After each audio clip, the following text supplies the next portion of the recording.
ওকে। আজকের ক্লাসে আমরা বেসিক্যালি নতুন একটা চ্যাপ্টার শুরু করব, ইউনিট 2।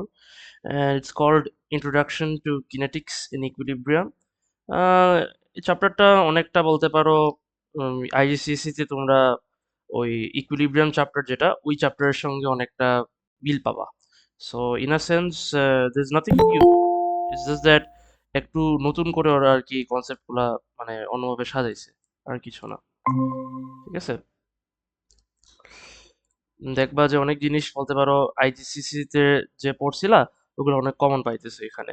হ্যাঁ, দুই তিনটা নতুন নতুন থিওরি আছে এই চ্যাপ্টারের মধ্যে, but in a sense we can say that overall অনেকটা ইউনো আইজিসিসির যেগুলো পড়ছিলা ওই চ্যাপ্টারে ওগুলাই পাবা, কিংবা অ্যাটলিস্ট কনসেপ্টস গুলা সেম থাকবে মোর less.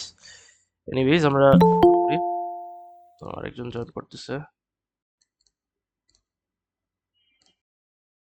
Okay.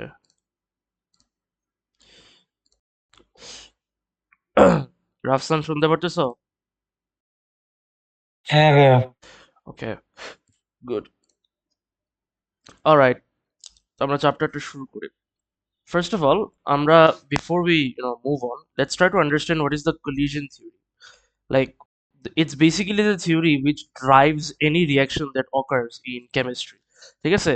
When reactants come together, the kinetic energy they possess means their particles will collide, and some of these collisions will result in chemical bonds being broken and some new bonds being formed. আমরা সবাই জানি যে reactants এর মধ্যে যে বন্ডটা থাকে ওই বন্ডটাকে ভাঙতে হয়। ঠিক আছে, এই বন্ডটাকে ভাঙতে হয়, বন্ডস ব্রোকেন। তখন কি হয়? এনার্জি বেসিক্যালি রিকোয়ার্ড হয়, এনার্জি রিকোয়ার্ড। আর এই বন্ডসটা, এই যে রিয়াক্টেন্টের মধ্যে যে বন্ডগুলো আছে, রিয়াক্টেন্ট মলিকিউলসের মধ্যে যে বন্ডগুলো আছে, এই বন্ডগুলো ভেঙে পরে নতুন বন্ড তৈরি হয়। ঠিক আছে, বলে পারো বিবি মনে করো। ওকে, এই যে নতুন বন্ড তৈরি হয়েছে, বন্ডস তৈরি হওয়ার সময় এনার্জি রিলিজ হয়,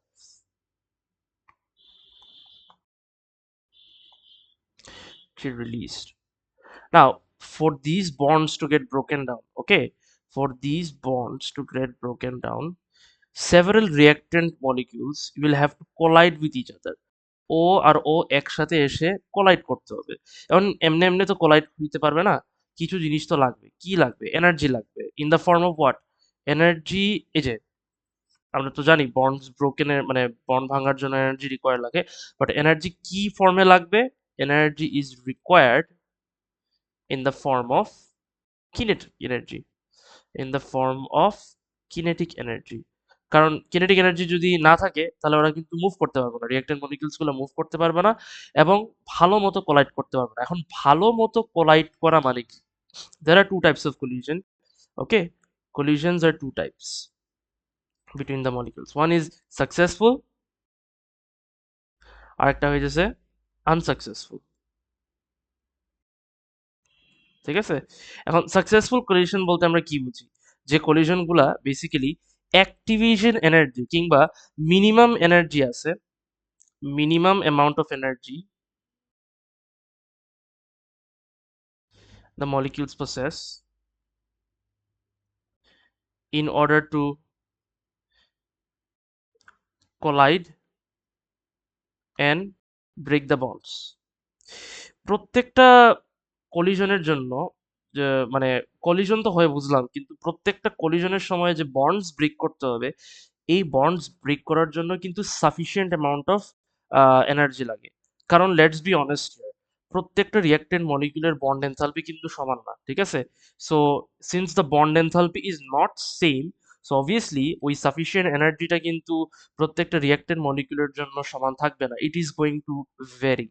ওকে, এই যে সাফিসিয়েন্ট এনার্জি যেটা, এই সাফিসিয়েন্ট এনার্জিটা আমরা আসলে সত্যি কথা বলতে মিনিমাম অ্যামাউন্ট অফ এনার্জি, আসলে এটাকে আমরা একটা সুন্দর ওয়ার্ডে বলি অ্যাক্টিভেশন এনার্জি বলে থাকি। এটা আমরা সামনে দেখবো, সমস্যা নাই। এটাকে আমরা অ্যাক্টিভেশন এনার্জি বলে থাকি, মানে it's the minimum amount of energy যে বলতে পারো এই রিঅ্যাক্টেন্ট মলিকিউলস গুলাকে পজেস করা উচিত so that they can successfully collide. Am I clear? তাদের শুধু কিনেটিক এনার্জি থাকলে হবে না, একটা সাকসেসফুল মনে করো এগুলোর বন্ড এনথালপি মনে করো 486 কিলোজুল পার মোল। তার মানে কি মিনিমাম 486 কিংবা এর চেয়ে বেশি এনার্জি, কিনেটিক এনার্জি এসব রিঅ্যাক্টেন্ট মলিকিউলসদেরকে প্রসেস করতে হবে যাতে ওরা কোলাইড হওয়ার পরে সাকসেসফুলি বন্ডস ব্রেক করে প্রোডাক্টস পরে তৈরি করতে পারে। ক্লিয়ার? তো এটার নিচে যদি হয়, let's say for instance 200 kilo joule মনে করো দিছো, লেটস সে রিঅ্যাক্টেন্ট মলিকিউলস গুলা এতটুকু অ্যামাউন্ট অফ হিটের কি বলে কিনেটিক এনার্জি প্রসেস করতেছে, তাহলে তো এটা আমরা বুঝতেই পারতেছি it's not even the bear minimum. So bear minimum cross করতেছে না এবং বেয়ার মিনিমাম রিচও করতেছে না। অ্যাজ এ রেজাল্ট কোলাইড হয়তো বা করবে, কিন্তু that's not going to be enough to break the bonds. যার ফলে বন্ড ব্রেক না হলে তো আর প্রোডাক্টের মলিকিউলস কিভাবে তৈরি হবে, তাই না? সো এই হলো কথা। ওই যে এই যে ঘটনাটা ঘটতেছে, বন্ডস ব্রেক হইতেছে না কলিশনের কারণে, এই ধরনের কলিশনকে আমরা কি বলে থাকি? আনসাকসেসফুল কলিশন বলে থাকি, wire molecules in a collision don't possess minimum amount of energy, kinetic energy, to collide and break their bonds. এখন বন্ড যদি স্বাভাবিকভাবে বন্ড ব্রেক না করতে পারলে তো তোমার রিয়াকশন হবে না, তাই না? সো এই সাকসেসফুল আর আনসাকসেসফুল কলিশন কয়টা হইতেছে ওইটার উপরেই কিন্তু নির্ভর করে যে রিয়াকশনটা কি বলে প্রগ্রেস করবে কিনা কিংবা রিয়াকশনটা হবে কিনা। So as you can clearly understand, successful কলিশনের যদি রেট হাই থাকে, then obviously there is high chance that the reaction is going to take place, as well as it is going to take place at a higher rate, মানে rate of reaction ওই রিয়াকশনের বেশি হবে।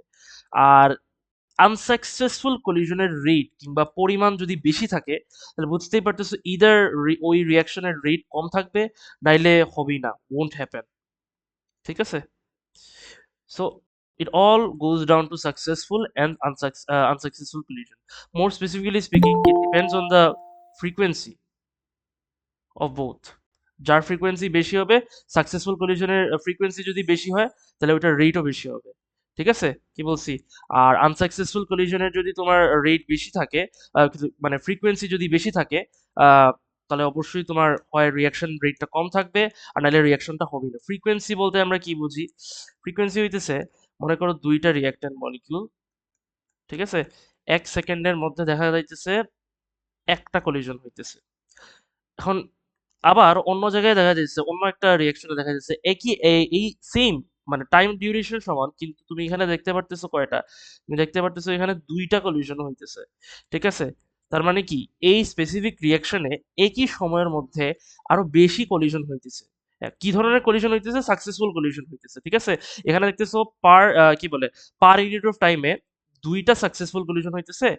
আর এই reaction মানে এটা যদি reaction এ আর এটা যদি রিঅ্যাকশন বি বলি, রিঅ্যাকশন এ তে পার ইউনিট অফ টাইমে একটা সাকসেসফুল কলিশন হইতেছে, তাই না? তাহলে এটার ফ্রিকোয়েন্সি কম থাকবে আর এটার ফ্রিকোয়েন্সি বেশি থাকবে। ঠিক আছে? যার যত বেশি ফ্রিকোয়েন্সি থাকবে ওই ওইটার রেট বেশি থাকবে, কিংবা ওই রিঅ্যাকশন হওয়ার ফেভারেবল চান্স বেশি থাকবে। ঠিক আছে? সো এই হলো কথা। আমাদের কলিশন থিওরি এটাই বলে যে কি হইতে হবে, তাদেরকে বেসিক্যালি একটা minimum amount of kinetic energy process করতে হবে, and some of this collisions will result in chemical bonds. When they mean by some of these collisions, they are referring to successful collisions. Okay, so ওই হলো কথা। And some new bonds are being formed. দেখো তো rate of chemical reaction এখন 3টা জিনিসের উপর depend করে। একটা হচ্ছে কলিশন ফ্রিকোয়েন্সি, আর একটা হচ্ছে কলিশন এনার্জি, আর একটা হচ্ছে অ্যাক্টিভেশন এনার্জি। আমি কিন্তু কলিশন ফ্রিকোয়েন্সি নিয়ে একটু আগে কথা বলছি, বুঝছো তো? এই জিনিসটাই ওরা এখন বলবে। দেখো সেই 3টা ফ্যাক্টরের উপর ডিপেন্ড করে। যেমন প্রথমত হচ্ছে সাকসেসফুল কিংবা এফেক্টিভ কলিশন। ওই যে একটু আগে বললাম না, it is where the particles collide in the correct orientation and with sufficient energy. when they mean by sufficient energy, ওই যে বললাম না যে মিনিমাম অ্যামাউন্ট অফ এনার্জি যেটা লাগে আর কি, অ্যাক্টিভেশন এনার্জির কথা বলতেছে। হয় অ্যাক্টিভেশন এনার্জির চেয়ে বেশি কিংবা এর ইকুয়াল হইতে হবে, তাহলে গিয়ে ওই কলিশনটা বেসিক্যালি সাকসেসফুলি মানে সাকসেসফুল কিংবা এফেক্টিভ হবে। ঠিক আছে? আচ্ছা, when they talk about correct orientation, এই জিনিসটা বুঝতে হবে। কিছু রিঅ্যাক্টেন্ট মলিকিউলস দেখা যাবে ওর তারা যখন মানে তাদেরকে যদি বন্ডস গুলা মানে এফেক্টিভ কলিশন হইতে হয়, তখন তাদেরকে লিনিয়ারলি একটা লিনিয়ার ওরিয়েন্টেশনে বেসিক্যালি কলাইড করতে হবে। আবার কিছু আছে দেখবা তারা লিনিয়ার না, তারা ভার্টিক্যালি চায় কলাইড করতে। ঠিক আছে? এটা রিয়াকশন টু রিয়াকশনের উপর ভ্যারি করে। এখন দেখা গেল তোমার যে ওরিয়েন্ট ইয়ে আছে, সাফিসিয়েন্ট অ্যামাউন্ট অফ এনার্জি আছে, কিন্তু তোমার ওরিয়েন্টেশন সেম না। ফর এক্সাম্পল এইটার রিকোয়ারমেন্ট হইতেছে ওরিয়েন্টেশনটা তোমার ভার্টিক্যাল থাকবে, ঠিক আছে? মানে একটা এভাবে ইয়ে করবে, আরেকটা এভাবে ইয়ে করবে, কিন্তু দেখা যাইতেছে ওরিয়েন্টেশন সমান না। দেখা যাইতেছে এইটার ক্ষেত্রে it's not meeting the required format. দেখা যাইতেছে এটা লিনিয়ারলি চাইতেছে কোলাইড করতে। বিভিন্ন কারণে হইতে পারে, maybe because let's say condition change হয়ে গেছে। তুমি যে রিয়াকশনটা করতেছো, কন্ডিশন হয়তো বা অপটিমাম না, যার ফলে মনে করো কারেক্ট ওরিয়েন্টেশনে রিয়াক্টেন্ট মলিকিউলস গুলা কোলাইড করতে পারতেছে না। সো সাফিসিয়েন্ট এনার্জি থাকা সত্ত্বেও কারেক্ট ওরিয়েন্টেশনে কোলাইড না হওয়ার ফলে তোমার কলিশনটা ইন আ সেন্স আমরা আনসাকসেসফুল বলতে পারি, এফেক্টিভ বলতে পারি না, ঠিক আছে? তাহলে কলিশন, এফেক্টিভ কলিশন হওয়ার জন্য দুইটা জিনিস জরুরি। একটা হচ্ছে কারেক্ট ওরিয়েন্টেশনে কোলাইড হইতে হবে, এবং অবশ্যই অ্যাক্টিভিশন এনার্জির সমান কিংবা এর চেয়ে বেশি এনার্জি থাকতে হবে। আর ইনএফেক্টিভ কলিশন তো বললাম, এটা জাস্ট অপোজিট। কারেক্ট ওরিয়েন্টেশনে যদি না থাকে কিংবা সাফিসিয়েন্ট এনার্জি যদি না থাকে, যার ফলে বলতে পারো ইউনো তারা ইয়ে করবে, মানে কলাইড হওয়ার পরে বন্ডস গুলা ব্রেক হবে না, বাউন্স অফ করবে, and as a result chemical reaction হবে না, ঠিক আছে? এটা হলো কথা। এই দেখো, এরা এখানে বলেই দিছে তোমাকে, দেখো যে এখানে হাইড্রোজেন আর আমরা সিএল দেখতে পারতেছি, ঠিক আছে? এখানে হাইড্রোজেন হাইড্রোজেন সিএল সিএল। তো কলাইড করছে, ঠিক আছে? কলাইড হওয়ার পরে কিন্তু তোমার এই হইছে কি বলে, it is a example of unsuccessful reaction, maybe because sufficient energy নাই তাই। তো দেখো তারা বাউন্স অফ করে গেছে, কলাইড হওয়ার পরে বন্ড ব্রেক হয় নাই। আম, আবার তুমি যদি এখানে চিন্তা করে দেখো কি হইছে, এখানে ওরা সেম জিনিসটা ঘটছে, কিন্তু এবার কিন্তু তাদের সাফিসিয়েন্ট অ্যামাউন্ট অফ এনার্জি ছিল, যার ফলে এই যে কলিশনের সময় তাদের বন্ডস ব্রেক হইছে, নতুন বন্ডস তৈরি হয়েছে, দেখো। যার ফলে তারা মানে বন্ডস তৈরি হওয়ার পরে দেখলা যে মানে নতুন বন্ডস গুলো কি হয়েছে, বাউন্স অফ যখন করছে তখন এইচসিএল বের হয়ে আসছে, ঠিক আছে? সো এটা ডিপেন্ড করে আর কি এইভাবে। হ্যাঁ, তাদের ওরিয়েন্টেশন কিন্তু মানে এটাই মানে ওরিয়েন্টেশন ঠিক আছে, লাইক দ্য এইচএইচ আর সিএল ওরিয়েন্টেশন এভাবে লিনিয়ারলি ইয়ে করে। যদি এইটা এইভাবে করতো কলাইড, তাহলে কিন্তু সাফিসিয়েন্ট এনার্জি থাকা সত্ত্বেও কিন্তু কলিশনটাকে আমরা ইনএফেক্টিভ ধরতাম, ঠিক আছে? সো ওরিয়েন্টেশনটাও ম্যাটার করে, এটা মনে রাখবা। আর এটা নিয়ে এত চিন্তা করতে হবে না, কারণ কোয়েশ্চেন পেপারে তোমাকে দেওয়া থাকবে যে ওরিয়েন্টেশন রিলেটেড যদি কোয়েশ্চেন থাকে, যেখানে specifically talk about it like whether the orientation is okay or not, ঠিক আছে? তো ওইটা নিয়ে এত চিন্তা করতে হবে না যে ওরিয়েন্টেশন ঠিক কি ঠিক না। যেটা নিয়ে চিন্তা করতে হবে সেটা হইতেছে সাফিসিয়েন্ট এনার্জি আছে কিনা, সেটা তোমাকে কোয়ান্টিটেটিভলি যাচাই করতে হবে। তোমাকে ইয়ে ভ্যালুস গুলো দিয়ে দিবে কোয়েশ্চেন পেপারে, স্পেসিফিক কোয়েশ্চেনে, on the particular question which they require you to explain whether the reaction will occur or not। তো সেটা দেখে তোমাকে নিজে জাজ করতে হবে। আমরা যখন কোয়েশ্চেন পেপার করবো তখন আরো বুঝবো। তারপরে আছে collision frequency। ওই যে সেম জিনিস, if a chemical reaction is to take place between two particles they must first collide. The number of collisions between particles per unit time in a system is known as the collision frequency। তার মানে ওই যে এই যে এই কলিশনটা হইতেছে না, এই কলিশনটা 1 সেকেন্ডের মধ্যে যদি এরকম 4-5টা হয় কিংবা 6-7টা হয়, তাহলে কি হইতেছে, ফ্রিকোয়েন্সি বাড়তেছে, আরো বেশি কলিশন হইতেছে, তাই না? ওই জিনিসটাই কলিশন ফ্রিকোয়েন্সি বলে থাকে। কলিশন ফ্রিকোয়েন্সি দুইটা অনেক জিনিসের উপর ডিপেন্ড করে। একটা হইতেছে তোমার কনসেন্ট্রেশন অফ দ্য রিঅ্যাক্ট্যান্ট, ঠিক আছে? আমরা যদি রিঅ্যাক্ট্যান্টের কনসেন্ট্রেশন বাড়ায় দিই, by increasing the concentration will mean that there are more particles available to react in the same volume or amount of space, leading to more frequent and successful collision। Makes sense, চিন্তা করে দেখো, এখানে আছে মনে করো 6টা, ওকে? এখানে মনে করো 6টা আছে। আমি এটার 6টা রিঅ্যাক্টেন্ট মলিকিউল আছে। এটা আমি বাড়ায় দিলাম, ডাবল করে দিলাম, ঠিক আছে? ৪, ৫, ৬, ৭, ৮, ৯, ১০, ১১। এখানে এখন রিঅ্যাক্টেন্ট মলিকিউলের সংখ্যা বেশি। তাহলে আরো বেশি চান্স, তাদের যখন বেশি ইয়ে কি বলে, তাদের যখন সাফিসিয়েন্ট এনার্জি থাকবে, won't there be more chance for them to successfully collide with each other considering now the population is greater? তাই না? তুমি চিন্তা করে দেখো, একটা ক্রাউডেড প্লেসে অবশ্যই তোমার চান্স বেশি। মনে করো কি বলবো, ৫০ থেকে ৬০ জনের ক্রাউডেড প্লেসের মধ্যে তোমার অবশ্যই চান্স বেশি অনেকজনের সঙ্গে একই সময়ে অনেকজনের সঙ্গে কোলাইড হওয়ার, কম্পেয়ার টু মনে করো ৫ জনের একটা স্যাম্পেলে, তাই না? তুমি আসো ৫ জনের মধ্যে একজন আসো, ওখানে কলিশনের চান্স কম, কনসিডারিং এখানে স্পেস, একই স্পেস ধরে নাও, একই স্পেস যদি ধরি, ৫ জন তো মনে করো কি থাকবে, মানে একটু তো দূরে দূরে থাকবা, যেহেতু স্পেস একটু বড় আছে, তাই না? কিন্তু একই স্পেসে আমি যদি এখন অনেকগুলা মানুষ দিয়ে দেই, তাহলে ওই তুমি যে আছো তোমার এখন আরো বেশি চান্স না একে অপরের সঙ্গে কোলাইড হওয়ার, মানে অন্য আরো অনেক বেশি মানুষের সঙ্গে কোলাইড হওয়ার। ব্যাপারটা কিন্তু এখানেও সমান, ওই রিঅ্যাক্ট্যান্ট মলিকিউলস এর ক্ষেত্রেও ইন আ সেন্স সমান। কনসেন্ট্রেশন বাড়লে কলিশন ফ্রিকোয়েন্সি বেড়ে যায়। ঠিক আছে? সাকসেসফুল কলিশন ফ্রিকোয়েন্সি বেড়ে যায়।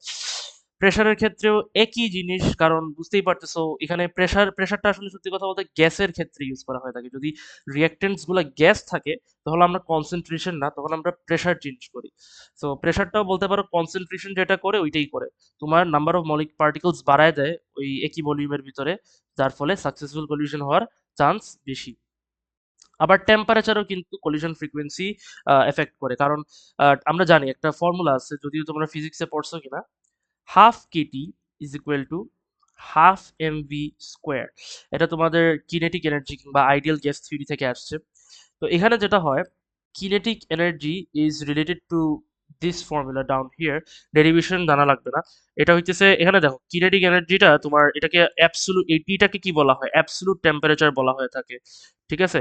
তাহলে বুঝতেই পারতেছো, যখন আমরা কিনেটিক এনার্জি, আমরা যখন টেম্পারেচার করব, বাড়াবো, তখন কি হবে, ওই যে এক্সট্রা হিট এনার্জি আছে, ওটা কি হয়, তোমার কিনেটিক এনার্জিতে কনভার্ট হয়ে থাকে।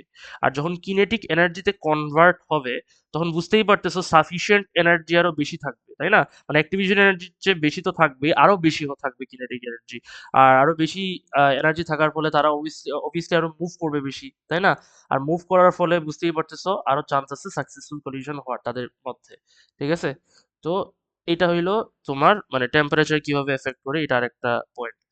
Lastly, changing the size of the reacting particles, this is achieved by increasing the surface area, which means there are more particles available to react in the same volume or amount of space. মানে চিন্তা করে দেখো যে reactant এ, ঠিক আছে, আমি মনে করো এটা সলিড ফর্মে, মনে করো অনেক সলিড রিঅ্যাক্ট্যান্ট মলিকিউলস এভাবে রাখলাম। ঠিক আছে?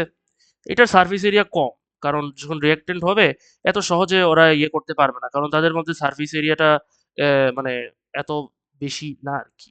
যেমন এই সেম স্পেসের মধ্যে মনে করো 1 2 3 4, মনে করো 5টা, এরকম 5টা রিঅ্যাক্টেন্ট মলিকিউলস রাখলাম, সলিড ফর্মে আছে।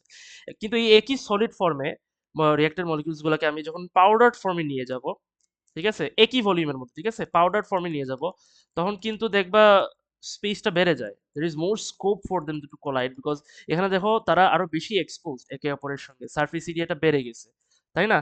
সো সারফেস এরিয়া বেড়ে যাওয়ার ফলে একে অপরের সঙ্গে বুঝতেই পারতেছো আরো এক্সপোজ কলিশন হওয়ার ক্ষেত্রে চান্স বেড়ে যাবে, কলিশন কি বলে, সাকসেসফুল কলিশন হওয়ার, এন্ড ইন আ ওভারঅল বলতে পারো কলিশন ফ্রিকোয়েন্সিটা বাড়বে। কারণ আর আমরা জানি কলিশন ফ্রিকোয়েন্সি বাড়া মানেই তোমার কি হবে, ওই ওইটা হবে কি বলে, রেট অফ সাকসেসফুল কলিশনের মানে কি বলে, সংখ্যা বেশি বেশি বেড়ে যাবে। ঠিক আছে? তো এগুলা হইতেছে ফ্যাক্টরস, এগুলা হয়তোবা আইজিসিসি তে পড়ছো, অবশ্যই পড়ার কথা, কারণ জাস্ট ওরা একটু আর কি অন্যভাবে দিছে, আর কিছু না। এখন হইতেছে কলিশন এনার্জি। কলিশন এনার্জিও একটু আগে যেটা বলছিলাম অ্যাক্টিভিশন এনার্জির সঙ্গে রিলেটেড। সো আনসাকসেসফুল কলিশনস এর মধ্যে যেগুলো রিঅ্যাক্টেন্ট কিংবা কোলাইডিং স্পিসিস আছে, তাদের এনাফ এনার্জি নাই আর কি, নেসেসারি বন্ডস গুলো ব্রেক করার ক্ষেত্রে। আর অবভিয়াসলি সাফিসিয়েন্ট এনার্জি দিয়ে তারা যদি কোলাইড না করে, তাহলে বুঝতেই পারতেছো তোমার কলিশনটা হবে না। ঠিক আছে? সো এই তো এই ৩টা, কলিশন ফ্রিকোয়েন্সি বলো কিংবা কলিশন এনার্জি বলো, আর লাস্টের যেটা অ্যাক্টিভিশন এনার্জি। অ্যাক্টিভিশন এনার্জি তো আমরা আগেও পড়ছিলাম, এখন আবার যদি বলি এনার্জেটিক চ্যাপ্টারে আমরা পড়ছিলাম, তাই না? এখানেও সেম জিনিস, দ্যাট আমরা জানি যে ওই সেম জিনিস, যে রিঅ্যাক্টেন্ট মলিকিউলস এর একটা মিনিমাম অ্যামাউন্ট অফ এনার্জি লাগে, ওটাকে আমরা অ্যাক্টিভিশন এনার্জি লাগে, কারণ এই এনার্জি ছাড়া মনে করো তোমার তারা সাকসেসফুলি কোলাইড করতে পারবে না, কোলাইড করবে কিন্তু সাকসেসফুলি কোলাইড করতে পারবে না। সাকসেসফুল কলিশনের সংজ্ঞা কি আমরা জানি, কি বন্ডস গুলো ব্রেক করতে হবে, তাই না? সো ওইটাকে অ্যাক্টিভিশন এনার্জি বলে। এক্সোথার্মিক রিঅ্যাকশন আমরা এনার্জেটিক চ্যাপ্টারে দেখছিলাম, এন্ডোথার্মিক রিঅ্যাকশন আমরা দেখছিলাম, এই যে এনার্জি প্রোফাইল ডায়াগ্রামস কিন্তু আমরা ইয়েতে দেখছিলাম এনার্জেটিক চ্যাপ্টারে, যে এক্সোথার্মিকে কি হয়, তোমার reactants are higher in energy than products, তাই না? এটা তো আমরা জানি। দেখো, আর তোমার এন্ডোথার্মিকে কি হয়, the reactants are lower in energy than products, এটা পজিটিভ থাকে, আর ওইটা তোমার কি নেগেটিভ থাকে। যেমন এখানে যদি দেখো, এই ডায়াগ্রামটা দেখাইতেছে দ্যাট আমরা reactants are in higher energy state than the products in the exothermic reaction, so the energy needed for the reactants to go over the energy barrier is relatively small. Make sense, কারণ চিন্তা করে দেখো already রিঅ্যাক্টেন্টস গুলা higher একটা energy স্টেটে আছে, তাদের কম energy লাগবে বেসিক্যালি, মানে আমাদেরকে মানে রিকোয়ারমেন্ট কিংবা আমাদেরকে সাপ্লাই দেওয়া লাগবে কম, কারণ অলরেডি তাদের প্রচুর এনার্জি আছে। ঠিক আছে? যার ফলে একটা এক্সোথার্মিক রিয়াকশনের ক্ষেত্রে তুমি দেখবা অ্যাক্টিভেশন এনার্জিটা কম থাকবে, activation energy will be lower. ঠিক আছে, কারণ ব্যারিয়ার্স ওভারকাম করতে পারে, ব্যারিয়ার্স গুলো কম, এনার্জি ব্যারিয়ার্স ওভারকাম করা আরো সহজ এই এক্সোথার্মিক রিয়াকশন। অন্যদিকে এন্ডোথার্মিকের ক্ষেত্রে যদি চিন্তা করি, এদের কিন্তু বলতে পারো সিগনিফিকেন্টলি রিয়েক্টেন্টের কিন্তু এনার্জি খুব কম থাকে, যার মানে রিয়াকশনটাকে ইনিশিয়েট করার জন্য আমাদের কি ইনিশিয়ালি প্রচুর হিট এনার্জি দেওয়া লাগে। তার মানে কি এটার অ্যাক্টিভেশন এনার্জি বেশি থাকে comparatively to relatively to exothermic reaction. Exothermic রিয়াকশনের সঙ্গে কম্পেয়ার করলে তোমার এন্ডোথার্মিকের অ্যাক্টিভেশন এনার্জি সবসময় বেশি থাকে। ঠিক আছে, তো এটা মনে রাখবা, is greater all the time. কারণ এখানে তোমার এনার্জি ব্যারিয়ার্স আরো বেশি হার্ড ওভারকাম করার জন্য, যেহেতু রিয়েক্টেন্টের অলরেডি আগে থেকেই তোমার একটা লোয়ার এনার্জি স্টেটে আছে। ঠিক আছে, এটা হলো কথা। সো এই অ্যাক্টিভেশন এনার্জির ব্যাপারে আরো ব্যাপার দেখো, যে এটা তো বলছেই যে even two particles collide with each other in the same orientation, if they don't possess a minimum energy that corresponds to the EA of that reaction, the reaction will not take place. ওটাই বলছে যে correct orientation থাকা সত্ত্বেও, আমরা উপরে দেখছিলাম ডায়াগ্রামে যে কারেক্ট ওরিয়েন্টেশনে ওরা কোলাইড করছে কিন্তু রিয়াকশনটা হইছে না কেন? কারণ সাকসেসফুল হয় নাই, কারণ বুঝতেই পারতেছো, they didn't possess the minimum amount of energy greater than that of that reaction in order to perform, in order to for the successful collision to take place or for the bonds to break down. ঠিক আছে, তো এই হলো কথা।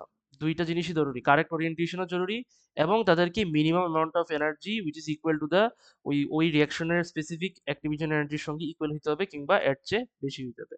ঠিক আছে, এটা হলো কথা। The success of a reaction can be measured using the rate of reaction, which could be achieved. তা আমরা ওইটাই তো, যে একটা রিয়াকশন কতটুকু এক্সটেন্টে হইতেছে ওটা আমরা সাধারণত রেট অফ রিয়াকশন এটার ম্যাপে করি। এবং রেট অফ রিয়াকশন সাধারণত চারটা জিনিস দিয়ে আমরা মাপি। একটা হইতেছে যে অ্যামাউন্ট অফ রিয়াক্টেন্ট লস্ট, যদি বেশি রিয়াক্টেন্ট লুজ হয় তাহলে বুঝতেই পারতেছো রেট অফ রিয়াকশন বেশি। Amount of product form, obviously same thing. The time it takes for a specific colour change to happen, যদি কালার চেঞ্জটা দ্রুত হয় তার মানে কি দ্রুত রিয়াক্টেন্ট থেকে প্রোডাক্টে তৈরি হইতেছে, তাই না, কম সময়ের মধ্যে। Time it takes for a certain amount of precipitate to form, যদি প্রোডাক্টটা প্রেসিপিটেট থাকে তাহলে প্রেসিপিটেটটা যত দ্রুত তৈরি হবে তার মানে কি টাইম কম লাগতেছে, তার মানে রেট অফ রিয়াকশন বেশি। ঠিক আছে, সো এই চারটা জিনিস দিয়ে আমরা rate of reaction experimentally measure করতে পারি। এখন আসো নেক্সট পার্টে, that rate of reaction graphs আর ক্যালকুলেশন থেকে কিভাবে কি কি জিনিস জানা লাগবে আমাদের এক্সাম পেপারে। দেখবা, some reactions take place instantly, but most are much slower and it is possible to measure how long these reactions take to reach a certain stage. ঠিক আছে, যখন একটা কেমিক্যাল রিয়াকশন প্রসিড করে তখন দেখবা রিয়াক্টেন্টের কনসেন্ট্রেশন কমে কিন্তু প্রোডাক্টের কনসেন্ট্রেশন বাড়ে। এবং এটা কমন সেন্স, মেক সেন্স, কারণ রিয়াক্টেন্টের কনসেন্ট্রেশন মানে কি, তারা বেসিক্যালি ইউজড আপ হইতেছে, ইউজড আপ হয়ে তোমার প্রোডাক্টে চেঞ্জ হইতেছে, তাই না? এই জন্য তোমার প্রোডাক্টের কনসেন্ট্রেশন বাড়তেছে আর অন্যদিকে রিয়াক্টেন্টের ইউনো ইয়ে কমতেছে, কি বলে, কনসেন্ট্রেশন কমতেছে। আমরা এই দুইটা জিনিসেরই ইয়ে করতে পারি, যে আমরা উপরে একটু আগে দেখছিলাম না, the amount of reactant lost, amount of product form. তার মানে আমরা ইন আ সেন্স বলতে পারি অ্যামাউন্ট অফ অ্যাপ্রক্সিমেটলি বলতে পারি, not totally equal, that the amount of reactant lost is equal two approximately, আমি এই সাইনটা দিলাম কারণ সব রিয়াক্টেন্ট কিন্তু প্রোডাক্টে কনভার্ট হয় না, কিছু রিয়াক্টেন্ট তোমার সারাউন্ডিং এ লস্ট হয়ে যায় ডিউ টু এক্সপেরিমেন্টাল এরর্স, ওইটা আমরা ইউনিট 3 তে পড়বো। ঠিক আছে, বাট অ্যাপ্রক্সিমেটলি বলতে পারি অ্যামাউন্ট অফ প্রোডাক্ট, এই আমরা মানে প্রিন্সিপালটা বলতে পারি অ্যামাউন্ট অফ প্রোডাক্ট ফর্ম। ঠিক আছে, দুইটারই আমরা রেট অফ রিয়াকশন মাপতে পারবো, মেজার করতে পারবো। রেট অফ রিয়াকশন কি, it's basically the change in amount of reactants or products divided by time. এই দেখো তোমার ওয়াই এক্সিসে কিন্তু কনসেন্ট্রেশন দেওয়া, রিয়াক্টেন্টেরও দেওয়া, প্রোডাক্টের দেওয়া। আর গ্রেডিয়েন্টের ফর্মুলা তো আমরা জানি, y two minus y one divided by x two minus x one, তাই না? ওয়াই ভেরিয়েবলস গুলো কি, এখানে রিয়াক্টেন্ট কিংবা প্রোডাক্টের কনসেন্ট্রেশন থাকবে আর নিচে তোমার চেঞ্জ ইন টাইমটা থাকবে। ট্যানজেন্ট ড্র করে তোমাকে করা লাগবে। সি ফর ইনস্টেন্স তোমাকে টি ইজ ইকুয়াল টু 4, ঠিক আছে, এটা মনে করো 4। এই টি ইজ ইকুয়াল টু 4 এ তোমাকে বেসিক্যালি গ্রেডিয়েন্ট কিংবা রেট অফ রিয়াকশন বার করতে বলছে। তুমি গ্রেডিয়েন্টটা এভাবে ড্র করবা, সরি ট্যানজেন্টটা ড্র করবা। ট্যানজেন্টটা কি, it's a line which does not cross the graph, but rather it touches that specific point like this, তাই না? তারপরে কি করবা, এখান থেকে 5 বক্স দূরে এখানে একটা পয়েন্ট নিবা, আর এখান থেকে মানে এখানে একটা পয়েন্ট নিবা 5 বক্স ধরে, এখান থেকে 5 বক্স নিচে এখানে একটা বক্স নিবা। তো এখানে তোমার কি থাকবে, x y two, sorry x two y two, ঠিক আছে? আর এখানে কি থাকবে? x1 y1। এইটা এটা এই ফর্মুলা দিয়ে তুমি বসে স্পেসিফিক ওই t is equal to 4 বলো 5 বলো 6 বলো, তুমি রেট অফ রিঅ্যাকশনটা বার করতে পারবে। আমি 5 বক্স কেন বলছি, কারণ ইট ইজ আ স্ট্যান্ডার্ড, মানে কি বলবো, একটা স্ট্যান্ডার্ড অ্যাভারেজ আর কি। তুমি আরো বেশিও নিতে পারো, কিন্তু এটা আর কি স্ট্যান্ডার্ড হিসেবে ধরা হয় যে 5 বক্স নিচে যে পয়েন্টটা তোমার আছে ওই পয়েন্টের 5 বক্স নিচে যে কোনো একটা পয়েন্ট নিবা গ্রাফের মধ্যে, আর 5 বক্স উপরে যে কোনো একটা পয়েন্ট নিবা গ্রাফের মধ্যে, ঠিক আছে? ওই দুইটা পয়েন্ট দিয়ে তুমি এই ফর্মুলা ইউজ করে রেট অফ রিঅ্যাকশনটা ইজিলি বার করতে পারবা, ঠিক আছে? সবাইকে বুঝছো? কাশিফ বুঝছো? রাফসান বুঝছো? ভাই জি ভাই আবার বুঝতে একটু পারছি। এক্সপ্লেন করবেন এই জায়গাটা? আচ্ছা, এখানে যদিও কোয়েশ্চেন পেপার এখানে নাই, বাট একটা ম্যাথস দিয়ে দেখালে ভাই একটু ভালো হয়, যেটা বললেন না 5 বক্সের এক্স y2 - 1 x2 - x1 করে বের আচ্ছা করতে। আচ্ছা, ওটা সমস্যা নাই, আমি এটা কোয়েশ্চেন পেপারে বেসিক্যালি দেখাবো, সমস্যা নাই। হ্যাঁ বাট হ্যাঁ হ্যাঁ, দেখালে এমনিতে একটু ভালো হয়। এটা আমি দেখাবো, সমস্যা নেই, পরে দেখাবো।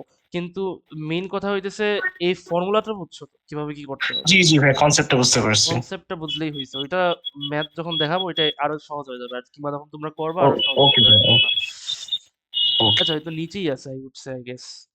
যদিও আছে নাকি এখানে, হ্যাঁ হয়তো আছে, এখানেই দেখবা নিচে। তো iodine and methanoic acid react in aqueous solution. মনে করো এটা একটা রিঅ্যাকশন, ঠিক আছে? তোমাকে গ্রাফ দিয়ে দিছে volume of gas in cm cu, কারণ বুঝতেই পারতেছো এখানে কি গ্যাস বের হয়ে আসতেছে, কার্বন ডাইঅক্সাইড গ্যাস বের হয়ে আসতেছে, ঠিক আছে?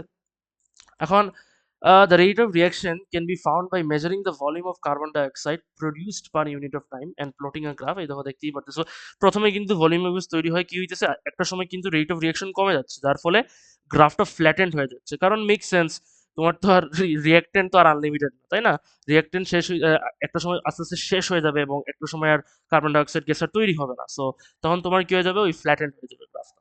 এখন তোমাকে বলছে এট 20 seconds a rate of reaction মানে কি বার করতে বলছে, ওই যে আগের মতো টি ইজ ইকুয়াল টু 20, ঠিক আছে? তো এইটা 20 ওরা ধরছে, ঠিক আছে? টি ইজ ইকুয়াল টু 20 ওরা ধরছে। এখন এখানে ওরা বড় বড় বাক্স দিছে, তোমাকে কোয়েশ্চেন পেপারে কিন্তু আরো ছোট ছোট দিবে, ঠিক আছে? মনে করো এখানে কি বলবো, এখানে 1 2 3 4, এখানেও মনে করো 1 2 3 4, আবার এখানেও 1 2 3 4, মানে ছোট ছোট বাক্স, এখানে তো বড় বড় বাক্স দিছে, তাই না? তো একই কথা দেখো, ওরা কিন্তু ইয়ে করছে, দুইটা বাক্স আর এখানেও দুইটা বাক্স, ঠিক আছে? দুইটা বাক্স ট্যানজেন্ট ড্র করছে, এটা তো জানো ইজি। দুইটা বাক্স ইয়ে করে দুই সাইডে বেসিক্যালি এভারেজ নিয়ে তারা একটা পয়েন্ট নিছে। ওই কি বলে, যেহেতু তোমার কোয়েশ্চেন পেপারে তোমার বাক্স আরো মানে বেশি থাকবে, মানে আরো ছোট ছোট বাক্স দেখবা, তখন তুমি 4টা কিংবা 5টা বাক্স মনে রাখবে ম্যাক্সিমাম, ওই সাইডে আর কি। ওইটা ডিপেন্ড ইয়ে করে নিবা। বাট তুমি যদি মানে এটা কিন্তু মানে এটাও যদি দেখো, বুঝা একই জিনিস হইতেছে, ওখানে তুমি 5টা বাক্স নিবা, এখানে তুমি এখানে ওরা দেখাইছে দুইটা বাক্স করে, ঠিক আছে? তো দেখো এই পয়েন্টটা ওরা দুইটা বাক্স করে এই গ্রাফের মধ্যে এই পয়েন্ট পাইছে, which is what I guess it is about something 24। আর এখানে তোমার এই যে না 24 না, এটা ইয়ে আছে, এটা কত কিছু একটা হবে, something I guess it is 24। Yeah, I guess this is 24। তাহলে ওই গ্রেডিয়েন্ট বা বার করছে, ওই যে হ্যাঁ সরি 27, সরি এটা 27 হওয়ার কথা না, 27 নাকি না, কত এটা 27 মাইনাস 3, ও আচ্ছা ওটা y2 মাইনাস y1, ও আচ্ছা y2 মাইনাস y1 করছে, আর এখানে ওরা x2 মাইনাস x1 করছে, আচ্ছা হ্যাঁ একই জিনিস। তো ওই তো ওই ইয়ে পয়েন্টস গুলো ওরা সাবস্ট্রাক্ট করছে, সাবস্ট্রাক্ট করার পরে যে ভ্যালুস গুলো পাইছে ওইটা 24/40, ওই যে ওই ফর্মুলাটা ইউজ করছে, ওই যে উপরে এই ফর্মুলাটা ইউজ করছে, এই ফর্মুলাটা ইউজ করে বেসিক্যালি তোমার ইয়েটা বার করছে, গ্রেডিয়েন্টটা এভাবে বার করছে, ঠিক আছে? 0.60 cm³/সেকেন্ড। বারবার বলবো যে যে পয়েন্টটা বলছে তোমাকে, যে পয়েন্টের উপরে তোমাকে গ্রেডিয়েন্ট বার করতে বলছে, অবশ্যই টেনজেন্ট ড্র করবা, টেনজেন্ট ড্র করার পরে যা করার করবা।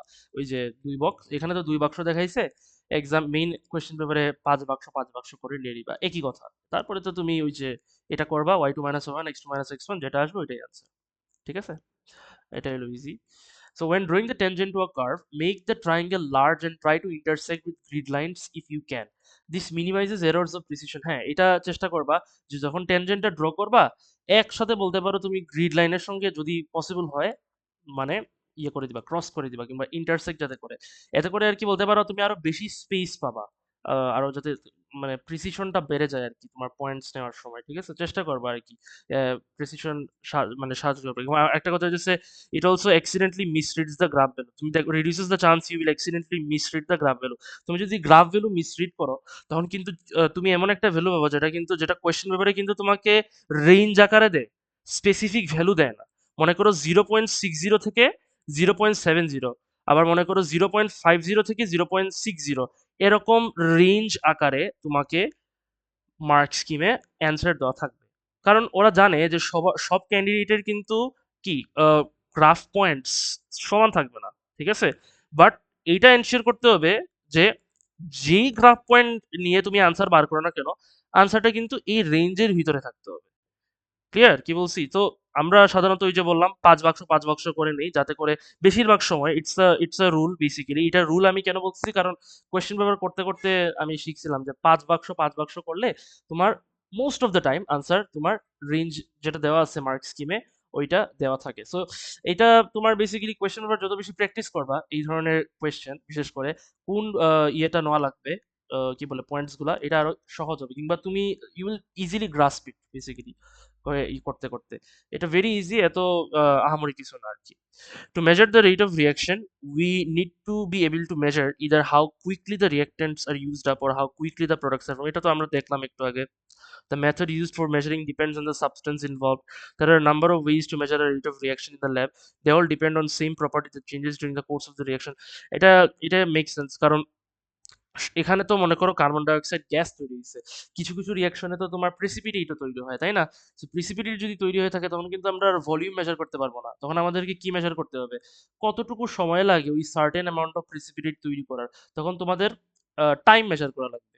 আবার দেখা গেল কালার চেঞ্জ হইতেছে, ঠিক আছে? একটা স্পেসিফিক রিঅ্যাকশনে কালার চেঞ্জ হইতেছে। তখন তোমাকে ওই কালার চেঞ্জ যে হইতেছে, ওইটার স্পেসিফিক সময় কি, কত সময় হইতেছে, ওইটা তোমাকে মেজার করা লাগবে। ঠিক আছে? So depending on what is produced, ওইটার উপর ডিপেন্ড করে তোমার এক্সপেরিমেন্টটা সাজাইতে হবে, কিংবা এক্সপেরিমেন্টটা করা হয়ে থাকে রেট অফ রিঅ্যাকশন মেজার করার জন্য। এই যে that property is taken to the proportional to the concentration of the reactant or product. এই যে একটু আগে বললাম, কালার বললাম, মাস বললাম, ভলিউম বললাম। ভলিউম সাধারণত মেইনলি তোমার যদি রিঅ্যাকটেন্টস গুলা গ্যাস থাকে তখন ইউজ করা হয়ে থাকে। ঠিক আছে? the commonly used techniques are mass loss আর একটা হচ্ছে গ্যাস প্রোডাকশন। গ্যাস প্রোডাকশন আমরা একটু আগেই দেখছি, মাস লসটা আমরা দেখি চলো। আর এই দেখো, চেঞ্জ ইন মাস, এটা একটা রিঅ্যাকশন। দেখো ফর এক্সাম্পল, আমরা জানি মানে মাস কি দিয়ে মেজার করা হয়, একটা ইলেকট্রনিক মাস ব্যালেন্স দিয়ে বেসিক্যালি মেজার করা হয়ে থাকে। So when a gas is produced in a reaction, if it usually escapes from the reaction vessel, so the mass decreases. ঠিক আছে? তো এটা মেক সেন্স, কারণ যখন রিয়াকশন হবে তখন যে গ্যাসটা তৈরি হবে, তুমি তো এখানে আর সিল করে রাখছো না। সো গ্যাস তো বের হয়ে যাওয়ার কথা, তাই না? তো প্রথমে ইনিশিয়ালি যে মাস আছে, রিয়াকশন হওয়ার পরে রিঅ্যাকট্যান্টস গুলো ইউজড আপ হইতেছে, প্রোডাক্ট ইভাপোরেট হয়ে চলে যাচ্ছে, যদি সেটা গ্যাস থাকে মনে করো, তখন কি হবে, ইজিলি তোমার মাস কমবে, তাই না? তাহলে T I minus T F দিয়ে আমরা যে চেঞ্জ ইন মাসটা বার করতে পারবো, এই মাসটা আমরা বেসিক্যালি কি করতে পারি, ওই যে আমরা একটা গ্রাফ তৈরি করতে পারি, the mass in grams with টাইমের সঙ্গে আমরা মাপতে পারি। এখন টাইমটা কিভাবে আসছে, এই মাস মাস মেজারমেন্টটা কিন্তু আমাদেরকে এভরি ফিউ সেকেন্ডস এর মধ্যে করতে হবে। লেটস সে ফর ইনস্ট্যান্স, মনে করো তুমি স্টপ ওয়াচ শুরু করছো, ঠিক আছে?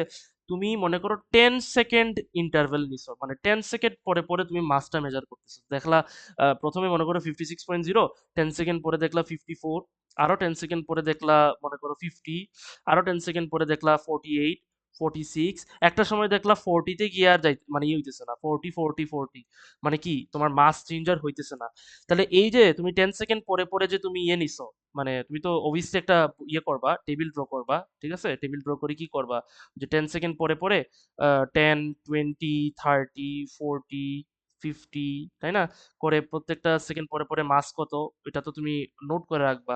ঠিক আছে? একটা সময় যখন দেখবা যে আর মাস মানে চেঞ্জ ইন মাস হইতেছে না, মানে 40-40 থাকতেছে, তখন বুঝবা যে রিয়াকশন শেষ হয়ে গেছে।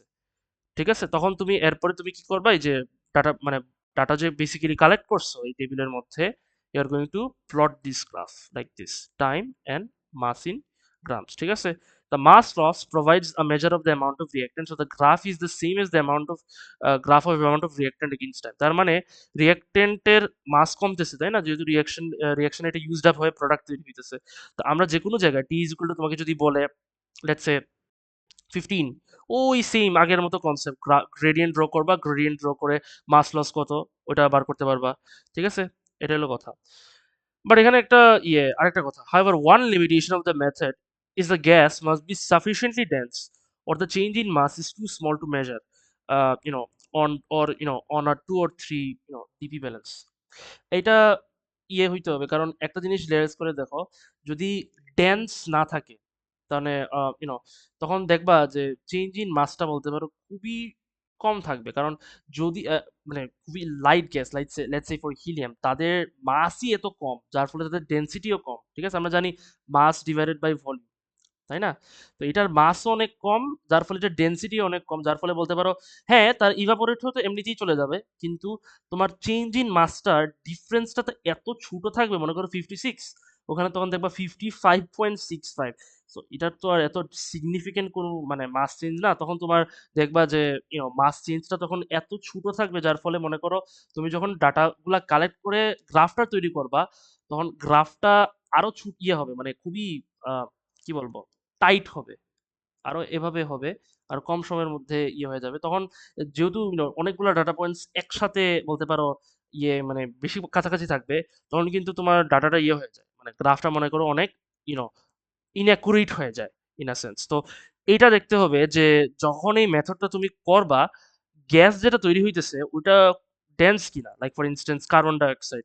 ঠিক আছে, এটা সাধারণত মেইনলি তোমাকে কার্বন ডাইঅক্সাইডই দিয়ে থাকে এস লেভেলে, ওটা নিয়ে চিন্তা করতে হবে না, কারণ মোস্ট ডেন্স গ্যাসই তোমার কার্বন ডাইঅক্সাইডই দেওয়া হয়ে থাকে এসে। সো এটা হলো কথা। ঠিক আছে, এটা একটা লিমিটেশন ইউনিট থ্রি কোয়েশ্চেন হিসেবে আসতে পারে আর কি, যে what is the limitation in this rate of reaction method. Okay, তারপরে আসো যে নেক্সট ভলিউম অফ গ্যাস। আমরা এবার মাস লস না, গ্যাস ভলিউম মেজার করব। সো when a গ্যাস যখন তৈরি হয়, it can be trapped and its volume measured over time. এখানে আমরা কোনো কিছু ট্র্যাপ করি নাই, মাস লসটা জাস্ট মেজার করছি। এখানে আমরা কি করতেছি, গ্যাস সিরিঞ্জ ঢুকায়া বাং দিয়ে একটা কনিক্যাল ফ্লাস্ক ইউজ করে কি করতেছি, ওই যে রিয়াকশনটা তৈরি করতেছি, এবং ওই গ্যাস কি হইতেছে, ইভাপোরেট হয়ে এই গ্যাস সিরিঞ্জ দিয়ে যায়, এবং এই মলিকিউলস গুলা এই সিরিঞ্জের এই যে থ্রটেল আছে, থ্রটেলকে কলাইড করে, এবং সে এই দিকে তাকে পুশ করে থাকে। একটা সময় যখন আর পুশ করতে পারে না, একটা জায়গায় গিয়ে থেমে যায়। ঠিক আছে, এই থ্রটেলটা। সো ইনিশিয়াল যে আছে, ইনিশিয়াল তো কিছু মানে ইনিশিয়ালি, আচ্ছা এই যে তোমাকে একটা প্রশ্ন করতে পারে, দেখি কাশিফ বলো তো, ইনিশিয়ালি বলো তো এখানে কেন, মানে থ্রটলটা এখানে একটা রিডিং কেন দেখাইতেছে বলতে পারবা? মানে why is the gas syringe showing a reading here initially, কারণ রিঅ্যাকশন কিন্তু এখনো হয় নাই, তবুও কেন রিডিং দেখাইতেছে বলতে পারবা কাশিফ? ফ্লাস্কের রিডিং না ভাই এটা নাকি? ভিতরে কিন্তু এয়ার আছে, মনে আছে? ভিতরে জি জি, কিন্তু এয়ার আছে, সো এটা মনে এয়ারের রাখবা, ম্যাচ নেই। এয়ারের একটা রিডিং আছে। ঠিক আছে, যখন হ্যাঁ। গ্যাস তৈরি হইছে রিঅ্যাকশনের সময়, তখন ওই গ্যাসটা, তার মানে কি এয়ারের তো এমনিতেই ছিল, সাথে এখন তুমি এক্সেস আরেকটা গ্যাস ঢুকাইতেছো, তো অবভিয়াসলি তোমার রিডিং বাড়বে, তাই না? সো তোমাকে ইউনিট থ্রি একটা প্রশ্ন করতে পারে, ইনিশিয়ালি কেন গ্যাস সিরিঞ্জের রিডিং জিরো না, 0 cm³ না, কেন এটার একটা রিডিং দেখাই দিচ্ছে? তখন বলবা যে তোমার ওখানে এয়ার আছে। ঠিক আছে, কি বলছি? গট ইট ভাইয়া। এখন আসো next, collecting gases experimental setup. তো এটা আরেকটা way, there is another alternative way to collect gas which setup involves, it is known as the over water method. তোমরা হয়তোবা শিখছো আইজিসিসি তে, ওভার ওয়াটার মেথড বলা হয় থাকে আর কি, পপুলারলি স্পিকিং।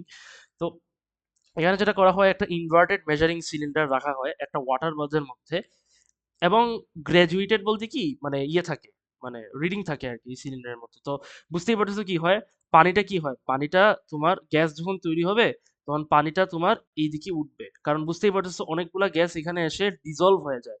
তো ডিজলভ হওয়ার ফলে বুঝতেই পারতেছো মাস বাড়বে, এবং মাস বেড়ে যাওয়ার ফলে পানি উপরে যাওয়া শুরু করবে। ক্লিয়ার কি বলছি? তো এইভাবেই বলতে পারো তোমার অল্টারনেটিভলি গ্যাস তুমি দেখতে পারবে। তো এটা volume can be measured every few seconds and plotted to show how the volume of gas, দুইটার ক্ষেত্রেই কিন্তু ভলিউম অফ গ্যাস মেজার করা হইতেছে, ঠিক আছে, টাইমের সঙ্গে। তো ওই একই জিনিস মনে করো 10 সেকেন্ড ইন্টারভ্যাল পরে পরে তুমি রিডিং নিতেছো গ্যাস সিরিঞ্জ থেকে, কিংবা রিডিং নিতেছো এই গ্র্যাজুয়েটেড সিলিন্ডার থেকে, নেওয়ার পরে ওই যে আগের মতো ডাটা কি বলে টেবিল ড্র করবা, এভাবে টেবিল ড্র করার পরে নাও ইনস্টেড অফ কি বলে mass in grams, you are going to plot volume of gas in cm cube in the y axis, আর টাইমটা তুমি এক্স অ্যাক্সিসে প্লট করবা, ঠিক আছে। এখানেও সেম কনসেপ্ট, ওই যে টেনজেন্ট ড্র করবা, T is equal to N then to the whole thing, ঠিক আছে। সো দুইটা ভিন্ন ভিন্ন ওয়ে। একটার ক্ষেত্রে যদি গ্যাস তৈরি হয় তখন তুমি ভলিউম অফ গ্যাস, মানে গ্যাস তৈরি হয় না, it's just that there are many ways you can measure rate of reaction. এমন না যে তুমি মাস লসে গ্যাস মেজার, মানে মাস লসে, মানে এমন আছে গ্যাস যেটা তৈরি হয় ওইটা তুমি মাস লস ব্যবহার করতে পারবা না মেথড, তুমি এখানেও মাস লস মেথড ব্যবহার করতে পারবা, কিন্তু গ্যাসের ক্ষেত্রে হয় কি বেটার হয়, মানে যখনই গ্যাস তৈরি হয় কোনো রিয়াকশনে তখন আমরা সাধারণত এই মেথড ইউজ করে থাকি আর because it's more accurate when it comes to measuring the rate of reaction for that particular reaction, ঠিক আছে। এটা হলো কথা। আচ্ছা, এগুলো তো গেল। হোয়াট অ্যাবাউট অ্যাকোয়াস সলিউশনস, যেখানে মনে করো দরকার আমাদের কি মানে যে সল্টটা তৈরি হয় কিংবা সলিউশনটা তৈরি হয় ওইটা আমাদের দরকার, ওটার রেট অফ রিয়াকশন মাপা। তখন কি করব? তখন আমরা কি করি, কনসেন্ট্রেশন মাপি কিংবা কনসেন্ট্রেশন চেঞ্জ মাপি, ঠিক আছে। Measuring concentration changes during a reaction is not easy because think about it, the act of taking a sample and analyzing it by titration can affect the rate of reaction unless the reaction is deliberately stopped. This is called quenching. যে titration যেটা হয় আর কি, টাইট্রেশনটা আমরা পড়বো সামনে, তখন বুঝবা এটা কেন হার্ড হয় বেসিক্যালি। তো এখানে দেখো, often it is more convenient to stop the clock when a specific visible point in the reaction is reached। যখন টাইট্রেশন থেকে আমরা যখন বুলেট থেকে বেসিক্যালি ইয়েটা ছাড়ি, অ্যাসিড বলো কিংবা অ্যালকালি বলো, যেটাই ছাড়ি ছেড়ে থাকি না কেন, তখন থেকেই তোমার বলতে পারো টাইমারটা শুরু হয়ে যায়। তো টাইমারটা শুরু হয়ে যায় কনিক্যাল ফ্লাস্কে গিয়ে তোমার ইয়েটা পড়ে, কি বলে ড্রপ অফ অ্যাসিড কিংবা অ্যালকালিটা পড়ে। আর এখানে বলতে পারো তোমার যেটাই থাকুক না কেন, what ever it is, acid or alkali, মনে করো অ্যাসিড আছে এখানে, কথার কথা মনে করো এখানে অ্যাসিড আছে, এখানে অ্যালকালি আছে। সো অ্যালকালিটাকে যদি অ্যাসিডটা ফুললি নিউট্রালাইজ করবে তখনই তো গিয়ে কালার চেঞ্জ হবে, তাই না? তো এই কত সময় লাগেই কালার চেঞ্জ হওয়ার জন্য, তখন আমরা এই স্টপ ওয়াচটা বেসিক্যালি ইউজ করব, ঠিক আছে। তো এখানে আমরা দেখি ফর এক্সাম্পল, এখানে একটা এক্সাম্পল দেখো, another common rate experiment is the reaction between sodium thiosulfate and hydrochloric acid, which slowly produces a yellow precipitate of sulfur that observes the cross when viewed through the solution। আচ্ছা, এখানে এটা আরেকটা way আছে, এটা তো টাইট্রেশনের কথা তো বললাম, এখানে আরেকটা ওয়ে আছে দেখো। এখানে হয় কি, আমরা এই যে কনিক্যাল ফ্লাস্কটা আছে না, কনিক্যাল ফ্লাস্কের নিচে আমরা একটা ইয়ে দিয়ে দিই, মানে কি একটা পেজ দিয়ে দিই, পেজের মধ্যে একটা ক্রস থাকে, ঠিক আছে। এখন এই সলিউশনটা তো ট্রান্সপারেন্ট, ঠিক আছে, কারণ এখানে কিন্তু কোনো প্রেসিপিটেট তৈরি হয় নাই। কিন্তু সোডিয়াম থায়োসালফেট আর হাইড্রোক্লোরিক অ্যাসিড যখন হয় তখন সালফার প্রেসিপিটেট হিসেবে তৈরি হয়। তাহলে যেহেতু ট্রান্সপারেন্ট, আমরা উপর থেকে কিন্তু এই ক্রস সাইনটা দেখতে পারবো, ঠিক আছে। বাট তুমি যখন অ্যাসিড দিবা, ওই যে বুড়ের থেকে যখন তুমি অ্যাসিড ঢালবা, ঠিক আছে, অ্যাসিড ঢালার পর তুমি টাইমার শুরু করবে, ঠিক আছে, এই ক্রসটা কিন্তু তুমি আর দেখতে পারবে না যখন তোমার এই সলিউশনটা অপেক হয়ে যাবে। কেন? কারণ প্রেসিপিটেট তৈরি হবে সালফারের। সো এই যে ক্রসটা ডিসঅ্যাপিয়ার হওয়ার জন্য কত সময় লাগে, time required, time required for this cross to disappear, এইটাই আমরা বেসিক্যালি মেজার করে থাকি। It is all another way to basically measure the rate of reaction. তাহলে স্বাভাবিক হিসাব, যদি টাইম কম লাগে রেট অফ রিয়াকশন বেশি থাকবে, টাইম যদি বেশি লাগে এই ক্রসটা ডিসঅ্যাপিয়ার হইতে, তাহলে অবভিয়াসলি রেট অফ রিয়াকশন কম থাকবে। The main limitation here is that often it only generates one piece of data for analysis। হ্যাঁ, এটার একটা মানে লিমিটেশন হইতেছে আমরা শুধু কি কত সময় লাগতেছে আর কি এই ক্রসটা ডিসঅ্যাপিয়ার করার জন্য, এইটার এই একটা পিস অফ ডাটার উপরেই আমরা বেসিক্যালি অ্যানালিসিস করতেছি। কিন্তু আর কোনো মানে ফ্যাক্টরস এখানে আমরা কনসিডার করতেছি না, কেন তো আরো অনেক ফ্যাক্টর থাকতে পারে, তাই না? মনে করো এই যে রিয়াকশনটা যে হইতেছে, ইমাজিন করো কিছু অ্যাসিড তোমার ইয়ে হয়ে গেছে, কি বলে, কিছু অ্যাসিড তোমার লস্ট হয়ে গেছে when it was when it was pouring down from the bullet। তাহলে কিছু অ্যাসিড যে লস্ট হয়ে গেছে, কি গ্যারান্টি আছে যে এই যে অ্যাসিড, কিছু অ্যাসিড যে বেসিক্যালি বের হয়ে গেছে কিংবা লস্ট হয়ে গেছে সারাউন্ডিং এ, এটাও তো একটা ফ্যাক্টর যেটা কন্ট্রিবিউট করতে পারে ডিসঅ্যাপিয়ারেন্স টাইমের ক্ষেত্রে, কিন্তু এটা তো আমরা কনসিডার করতেছি না, তাই না? আমরা তো শুধু মানে ওই যে কত সময় লাগতেছে আহ ওইটাই বেসিক্যালি আমরা কনসিডার করতেছি, তাই না? So, এটা একটা বেসিক্যালি ফ্যাক্টর যেটা লিমিটেশন হিসেবে কাজ করতে পারে এই মেথডে, ঠিক আছে। তো এটা ইউনিট 3 তে আসতে পারে এই কোয়েশ্চেনটা, যে কি লিমিটেশন থাকতে পারে এই টাইম ডিসঅ্যাপিয়ারেন্স এক্সপেরিমেন্টে। ঠিক আছে, একটা এক্সাম্পল দেখি তাহলে আরো বুঝবা। লেটস সে ফর এক্সাম্পল, এটা দেখো ম্যাগনেসিয়াম আর হাইড্রোক্লোরিক অ্যাসিড রিঅ্যাক্ট করছে, কনসেন্ট্রেশন তোমাকে দিয়েই দিচ্ছে। এই যখন ওই আগের মতো বললাম না, ডাটা টেবিল করছে ওরা, তিনটা ভিন্ন ভিন্ন কনসেন্ট্রেশন আছে, 2, 1, 0.5। আর টাইমগুলো দেখো 10 সেকেন্ড 10 সেকেন্ড পরে পরে ওরা বেসিক্যালি ভলিউমটা মেজার করছে। গ্রাফ ড্র করবা প্রথমেই, এই যে গ্রাফ ড্র করছে ওরা, volume of gas, time seconds, 0.5, 1, 2 mole DM cube. আমরা জানি গ্রেডিয়েন্ট কি দেয়, gives a rate of reaction. However, the গ্রাফে এখানে কিন্তু ইয়ে তৈরি হয়েছে, রিয়েলাইজ করে একটা কার্ভ তৈরি হয়েছে। ঠিক আছে, আচ্ছা এখন আমাদের কার্ভ যেহেতু তৈরি হয়েছে, আমাদের কি ইউজ করতে হবে, কি ওই যে ট্যানজেন্ট ইউজ করতে হবে। এখানে ওরা এখানে কি বলছে, ওরা এখানে বলছে ওরা কি বলছে যে using the calculate the initial rate of reaction for the reaction using 2 mole DMQ. Initial rate of reaction তার মানে কি, টি ইজ ইকুয়াল টু জিরোতে, তাই না? তাহলে তুমি কি করবা, ওই যে টি ইজ ইকুয়াল টু জিরোতে ইয়ে ড্র করবা, কি বলে, টেনজেন্ট ড্র করবা। এই দেখো ওরা টেনজেন্ট এখানে ড্র করছে। ঠিক আছে, ওরা টেনজেন্ট ড্র করছে। এখন আরেকটা জিনিস বলছে, 2 মোল ডিএমকিউ, 2 মোল ডিএমকিউ এই সেলের ওইটার বার করতে বলছে আর কি, ইনিশিয়াল রেট অফ রিয়াকশন। তুমি শুধু টেনজেন্ট ড্র করবা 2 মোল ডিএমকিউ গ্রাফের টি ইজ ইকুয়াল টু জিরোতে। ঠিক আছে, তারপরে তুমি যেটা করবা সেটা হইতেছে এই যে গ্রেডিয়েন্ট বার করবা ডেল ওয়াই আর ডেল এক্স এর ক্ষেত্রে। দেখো ডেল ওয়াই আর ডেল এক্স এর ক্ষেত্রে, তো এখানে 5 বক্স এদিকে বেশি নিবা। এখানে তো 5 বক্স নেওয়ার তো মানে এইদিকে তো 5 বক্স নেওয়ার তো কোনো ইয়েই নাই, ওটা 0 0ই নিবা, কারণ এদিকে তো কিছুই নাই, তাই না? তো এখানে 5 বক্স নিবা, 5 বক্স দিয়ে দেখবা যে এখানে তোমার ওরা দেখতেছি সামথিং কত, 40 আই গেস, তাই না? থিঙ্ক 40, হ্যাঁ না 40-এর একটু কম, 40-এর একটু কম, 38 হবে। এই যে ওরা 38 লিখছে, 38। আর এটা তো জিরো, তাহলে এটা কি হবে, 0 0 নিব আমরা। আর এখানে কি নিব, তোমার এটা কত, এই গেস 40। তো 40, 38, বুঝতেই পারতেছো কি হবে। এই যে এই ফর্মুলা দিয়ে তুমি ইজিলি কি রেট অফ রিয়াকশনটা বার করতে পারবা। ঠিক আছে, এরকম তুমি লক্ষ্য করে দেখবা, প্রত্যেকটা রেট অফ রিয়াকশন তোমাকে যদি বার করতে বলবে, একটার, দুইটার, তিনটার, ঠিক আছে, তো প্রত্যেকটা রিয়াকশন তুমি দেখি, আমাকে বলো তো কাশিফ, কার সবচেয়ে কম হবে বলো তো, তুমি গ্রাফ দেখে বলতে পারবা কার সবচেয়ে কম হবে? রিয়াকশনটা ভাইয়া, yes, rate of reaction. Ah, common sense, কিন্তু তুমি চিন্তা করে দেখো, খুবই সোজা। এটা তো মানে, আচ্ছা কালার দেখে বলবো নাকি? গ্রাফ দেখে বলো, গ্রাফ দেখে। হ্যাঁ গ্রাফটা দেখছি, মানে মানে পয়েন্ট আউট করবো গিয়ে এটা বলতেছি। হ্যাঁ হ্যাঁ, পয়েন্ট, আমাকে জাস্ট এটা বলো যে রেট অফ রিয়াকশন এই 2 মোল, 1 মোল না 0.5, কার বেশি হবে? 0.5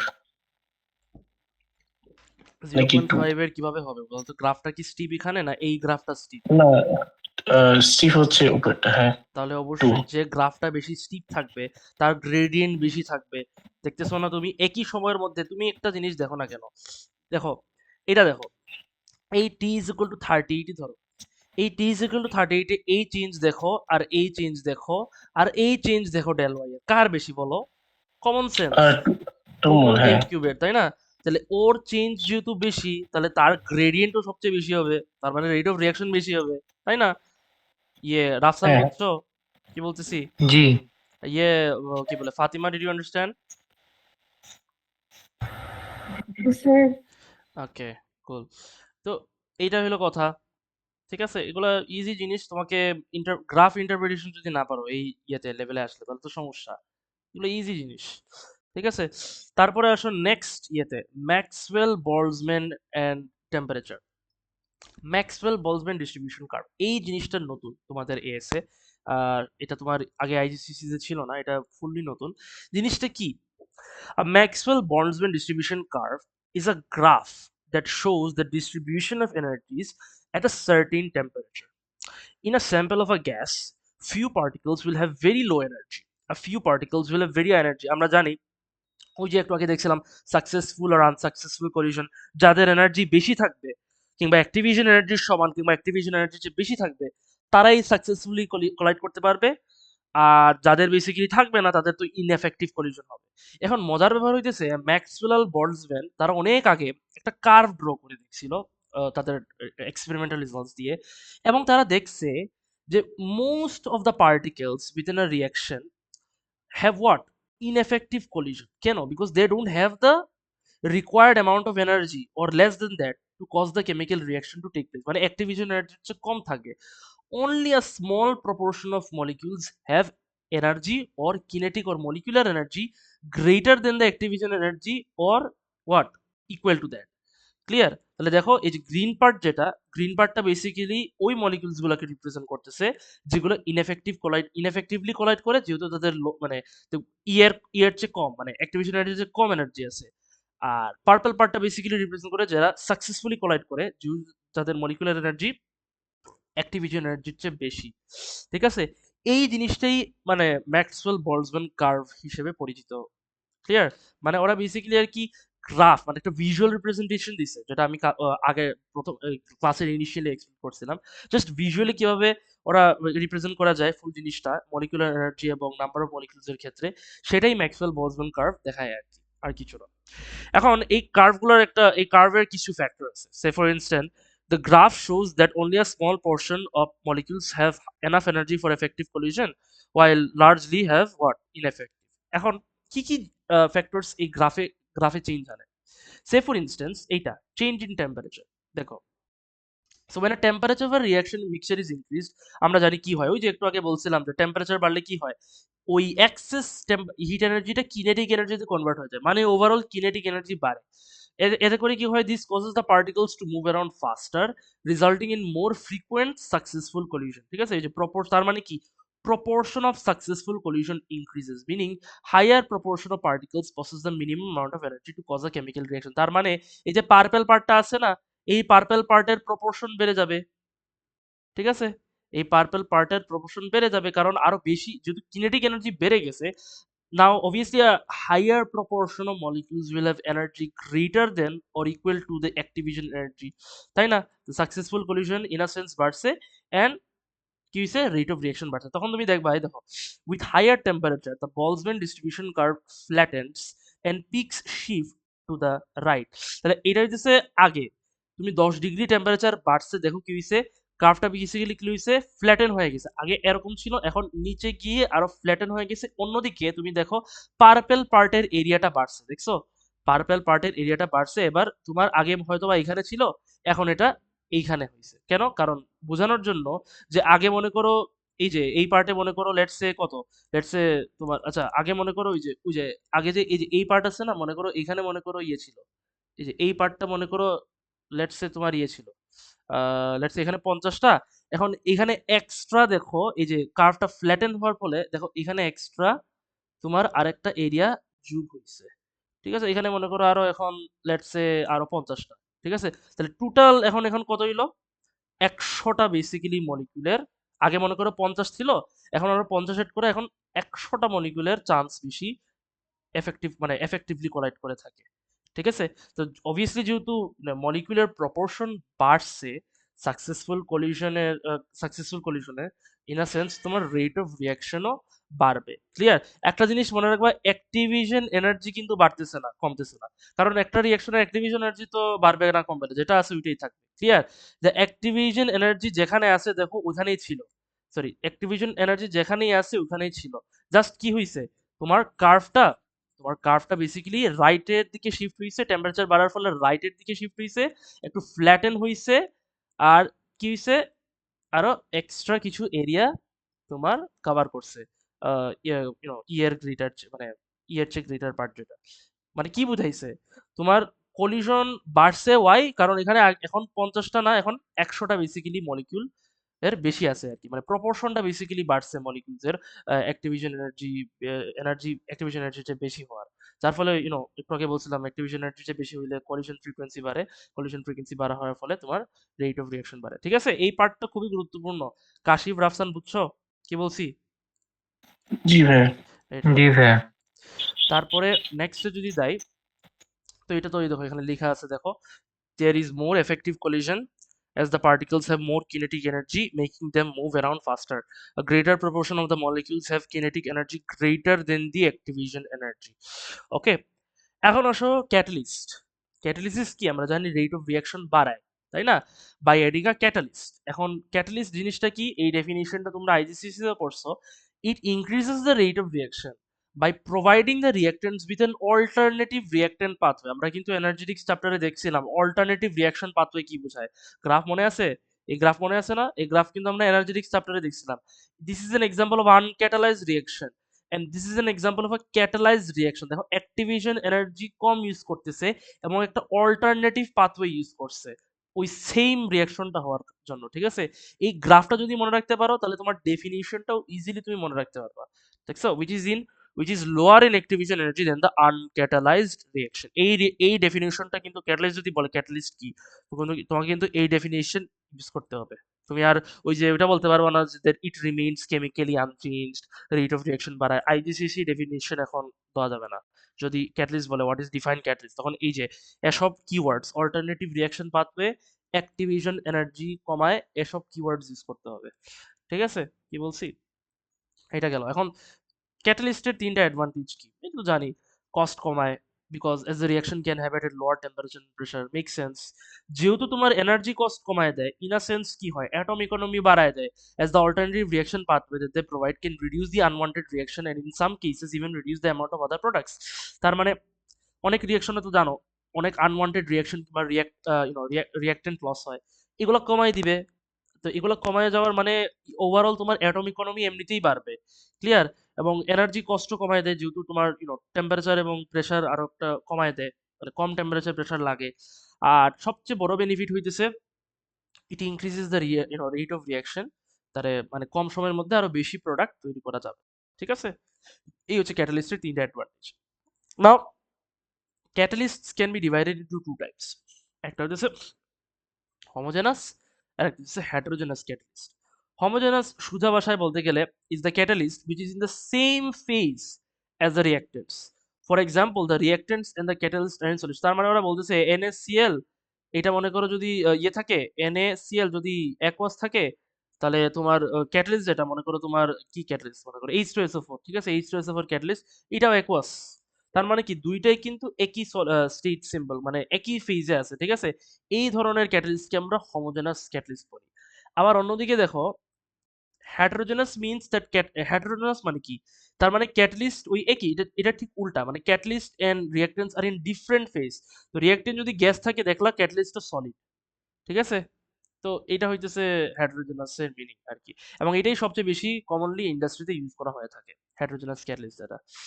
এখন ম্যাক্সওয়েল বল্টজম্যান ডিস্ট্রিবিউশন কার্ভে ক্যাটালিস্টটা তুমি কিভাবে রিপ্রেজেন্ট করবা, এটা নতুন ভাবে শিখতে হবে। এটা তো আগেই শিখছো, এটা নতুন করে কিছু বলার লাভ বলে বলে লাভ নাই। একই জিনিস এনার্জেটিক্স চ্যাপ্টারে জাস্ট ওরা এখানে বলছে আর কি। ম্যাক্সওয়েল বলজম্যান যেটা হয় কি হয়, ক্যাটালিস্ট আমরা জানি ইট provides the reaction another pathway which has a lower activation energy.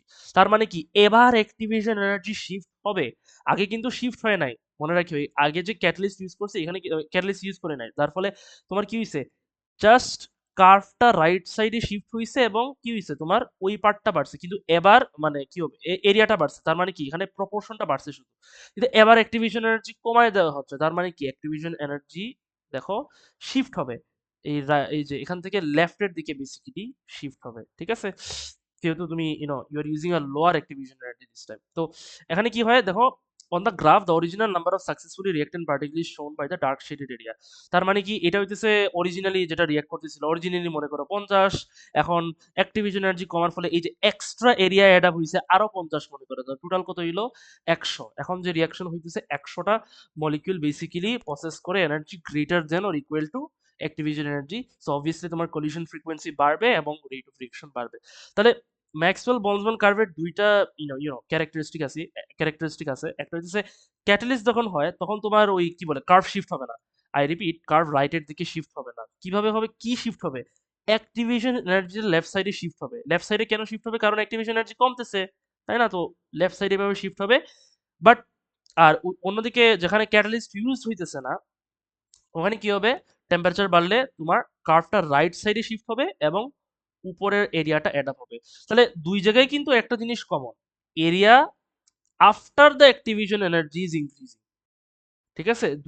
দুই জায়গায় একটা জিনিস common, area after or the proportion of molecules having activation energy having energy greater than the activation energy increases, ঠিক আছে? এই দুইটা হইতেছে সিমিলারিটি কিংবা common point between both of this graphs, ঠিক আছে? But their way is different. এখানে catalyst use করলে এইভাবে প্রপোর্শন বাড়ে এরিয়া, আর ওখানে ক্যাটালিস্ট না ইউজ করলে এইভাবে বাড়ে। ঠিক আছে, এই দুইটা মনে রাখবা, এই the way Maxwell Boltzmann curve changes, আর কিছু না। তো এটা হলো কথা, এখানে লেখা আছে দেখো, compare to the uncatalysed reaction. এখন আসো নেক্সট পার্টে, আমরা চলে যাব ডাইনামিক ইকুইলিব্রিয়াম রিভার্সিবল রিঅ্যাকশন। এই ফুল জিনিসটাই তোমরা আইজিসিসি তে পড়ছো, it's the most easiest part in this chapter. আমরা জানি ফর একটা একটা রিভার্সিবল রিঅ্যাকশনে একটা রিঅ্যাকশন কোনোদিনই কমপ্লিশনে যায় না। ঠিক আছে, তার মানে কি, কিছু রিঅ্যাকটেন্স ডিসোসিয়েট হয় প্রোডাক্টস তৈরি করে, মানে পুরোপুরি কমপ্লিশন না যাওয়ার কারণ হইতেছে রিঅ্যাকটেন্টটা বলতে পারো পুরোপুরি ডিসোসিয়েট হয় না কিংবা পুরোপুরি রিঅ্যাক্ট করে না। ঠিক আছে, আমরা সাধারণত এই সিম্বল ইউজ করে থাকি এই রিভার্সিবল রিঅ্যাকশনের। এটা হচ্ছে রিভার্সিবল রিঅ্যাকশনের সিম্পল, একটা রাইট সাইড লেফট সাইড, এবং রিভার্সিবল রিঅ্যাকশনে ফরওয়ার্ড রিঅ্যাকশন থাকে আর ব্যাকওয়ার্ড রিঅ্যাকশন থাকে। ঠিক আছে, এখন ডাইনামিক ইকুইলিব্রিয়াম কি? আচ্ছা, ডাইনামিক ইকুইলিব্রিয়াম ওই রিভার্সিবল রিঅ্যাকশনই আমরা বেসিক্যালি দেখতে পারি। It is where the dynamic, প্রথমে ডাইনামিক শব্দের অর্থটা কি? এটা হইতেছে the reactants and products are constantly moving. ঠিক আছে, এই জন্য এটাকে ডাইনামিক বলা হয়, স্ট্যাটিক ইকুইলিব্রিয়াম বলা হয় না। স্ট্যাটিকে কিন্তু রিঅ্যাক্টেন্ট আর প্রোডাক্ট মুভ করে না, ডাইনামিকে কনস্ট্যান্টলি মুভ করে। এখন ইকুইলিব্রিয়াম জিনিসটা কি? ইকুইলিব্রিয়াম তখনই হয় যখন ওই যে তোমার রিভার্সিবলের যে ফরওয়ার্ড রিঅ্যাকশন আছে ওইটার রেট এবং রিভার্সিবলের যে ব্যাকওয়ার্ড রিঅ্যাকশন আছে ওইটার রেট সমান হয়ে যায় in a closed system and the concentration of the reactants and products are constant। যখন এই দুইটা কন্ডিশন ফুলফিলমেন্ট হয়ে যায় তখনই আমরা ওইটাকে বলতে পারি যে ওই রিঅ্যাকশনটা, রিভার্সিবল রিঅ্যাকশনটা একটা ডাইনামিক ইকুইলিব্রিয়াম রিচ করছে। ঠিক আছে, এখন ক্লোজ সিস্টেম কেন বলা হইতেছে? ইমাজিন করো, ক্লোজ সিস্টেম বলা হইতেছে কারণ ইমাজিন করো এইটা, ঠিক আছে, এটা মনে করো সিল করা, তুমি মনে করো একটা লেড দিয়ে রাখছো, এখানে মনে করো তোমার let's say H plus Br react করতেছে, না না এইচ বিআর, মনে করো এইচ বিআর তুমি মনে করো ডিকম্পোজ করতেছে হিট দিয়ে, কি তৈরি হবে? বিআর টু আর হাইড্রোজেন। এখন এটা গিয়ে কি হইতেছে? এখানে গিয়ে তো কলাইড হয়ে আবার নিচে চলে আসতেছে, তাই না? তো এখানে এই যে বের হয়ে যে হাইড্রোজেন ব্রোমিন তৈরি হচ্ছে এটা ফরওয়ার্ড, আর আবার কলাইড হয়ে এখানে এসে কি এইচ বিআর আবার তৈরি হইতেছে, এটা হচ্ছে ব্যাকওয়ার্ড রিয়াকশন। ঠিক আছে, তো এই যে এখানে একটা সময় গিয়ে দেখবা rate of forward rate of backward reaction সমান হয়ে যাচ্ছে, তাই না?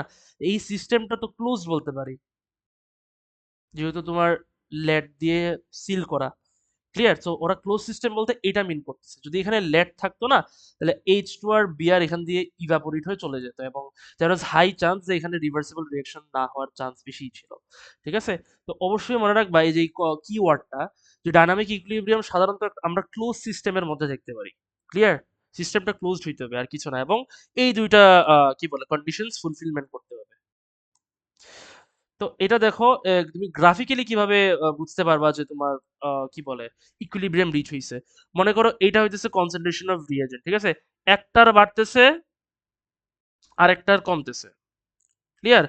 এই লাইনটা কি দেখে? The line shows N increase in the concentration of product. এটা একটা প্রোডাক্ট, এটা হইতেছে প্রোডাক্টের কনসেন্ট্রেশন, এটা হচ্ছে রিঅ্যাক্ট্যান্টের কনসেন্ট্রেশন। তো একটার বাড়তেছে স্বাভাবিক, কারণ বুঝতেই পারতেছো প্রোডাক্ট তৈরি হইতেছে রিঅ্যাকশনের সময়। আবার অন্যদিকে রিঅ্যাক্ট্যান্ট রিঅ্যাকশনের সময় ইউজড আপ হইতেছে, তো অবভিয়াসলি কমতেছে, তাই না? একটা সময় দেখলাম যে কি হইতেছে, প্রোডাক্টের কনসেন্ট্রেশনের সমান হইতেছে, মানে ফ্ল্যাটেন হয়ে গেছে, আর রিঅ্যাক্ট্যান্টের কনসেন্ট্রেশন ফ্ল্যাটেন হয়ে গেছে, মনে করো এইখানে হয়েছে। ঠিক আছে, এই যখন ফ্ল্যাটেন্ড হয়ে ইকুয়াল হয়ে যাবে, মানে ইকুয়াল বলতে আর কি ফ্ল্যাটেন্ড হয়ে যাবে, কনস্ট্যান্ট হয়ে যাবে, তখনই বলবো যে ইকুইলিব্রিয়াম হ্যাজ বিন রিচড। কারণ কেন? ওই যে আমরা আমাদের প্রথম কন্ডিশনটা কি ছিল? তোমার রেট অফ ফরওয়ার্ড এবং রেট অফ ব্যাকওয়ার্ড রিঅ্যাকশন সমান থাকতে হবে কিংবা সমান হয়ে যেতে হবে। তো এখানে তো কি হইতেছে, আমরা যদি প্রোডাক্টের কনসেন্ট্রেশন রেট অফ রিঅ্যাকশনটাকে আমরা যদি ফরওয়ার্ড রিঅ্যাকশন বলি আর রিঅ্যাক্টেন্টের যদি ব্যাকওয়ার্ড বলি, তাহলে এই দুইটার রেট অফ রিঅ্যাকশন তো সমান হয়ে যাচ্ছে, তাই না? কনস্ট্যান্ট হয়ে যাচ্ছে। যখন সমান হয়ে যাচ্ছে দ্যাটস ওয়ান ফ্যাক্টর তোমার ফুলফিলমেন্ট করে ফেলতেছে। আবার অন্যদিকে দেখো কনসেন্ট্রেশনও কিন্তু সমান হয়ে যাইতেছে। ঠিক আছে না? রেট অফ রিঅ্যাকশনও সমান হইতেছে, আবার কনসেন্ট্রেশনও সমান হয়ে যাইতেছে। তার মানে কি দুইটাই বেসিক্যালি বলতে পারো ফ্যাক্টর বেসিক্যালি ফুলফিলমেন্ট করতেছে। তাহলে আমরা তখন বলতে পারি যখন গ্রাফগুলা ফ্ল্যাটেন্ড হয়ে যাবে কিংবা লাইনটা মানে স্ট্রেট হয়ে যাবে দুইটার ক্ষেত্রে, তখনই বুঝবো যে ইকুইলিব্রিয়াম হ্যাজ বিন রিচড।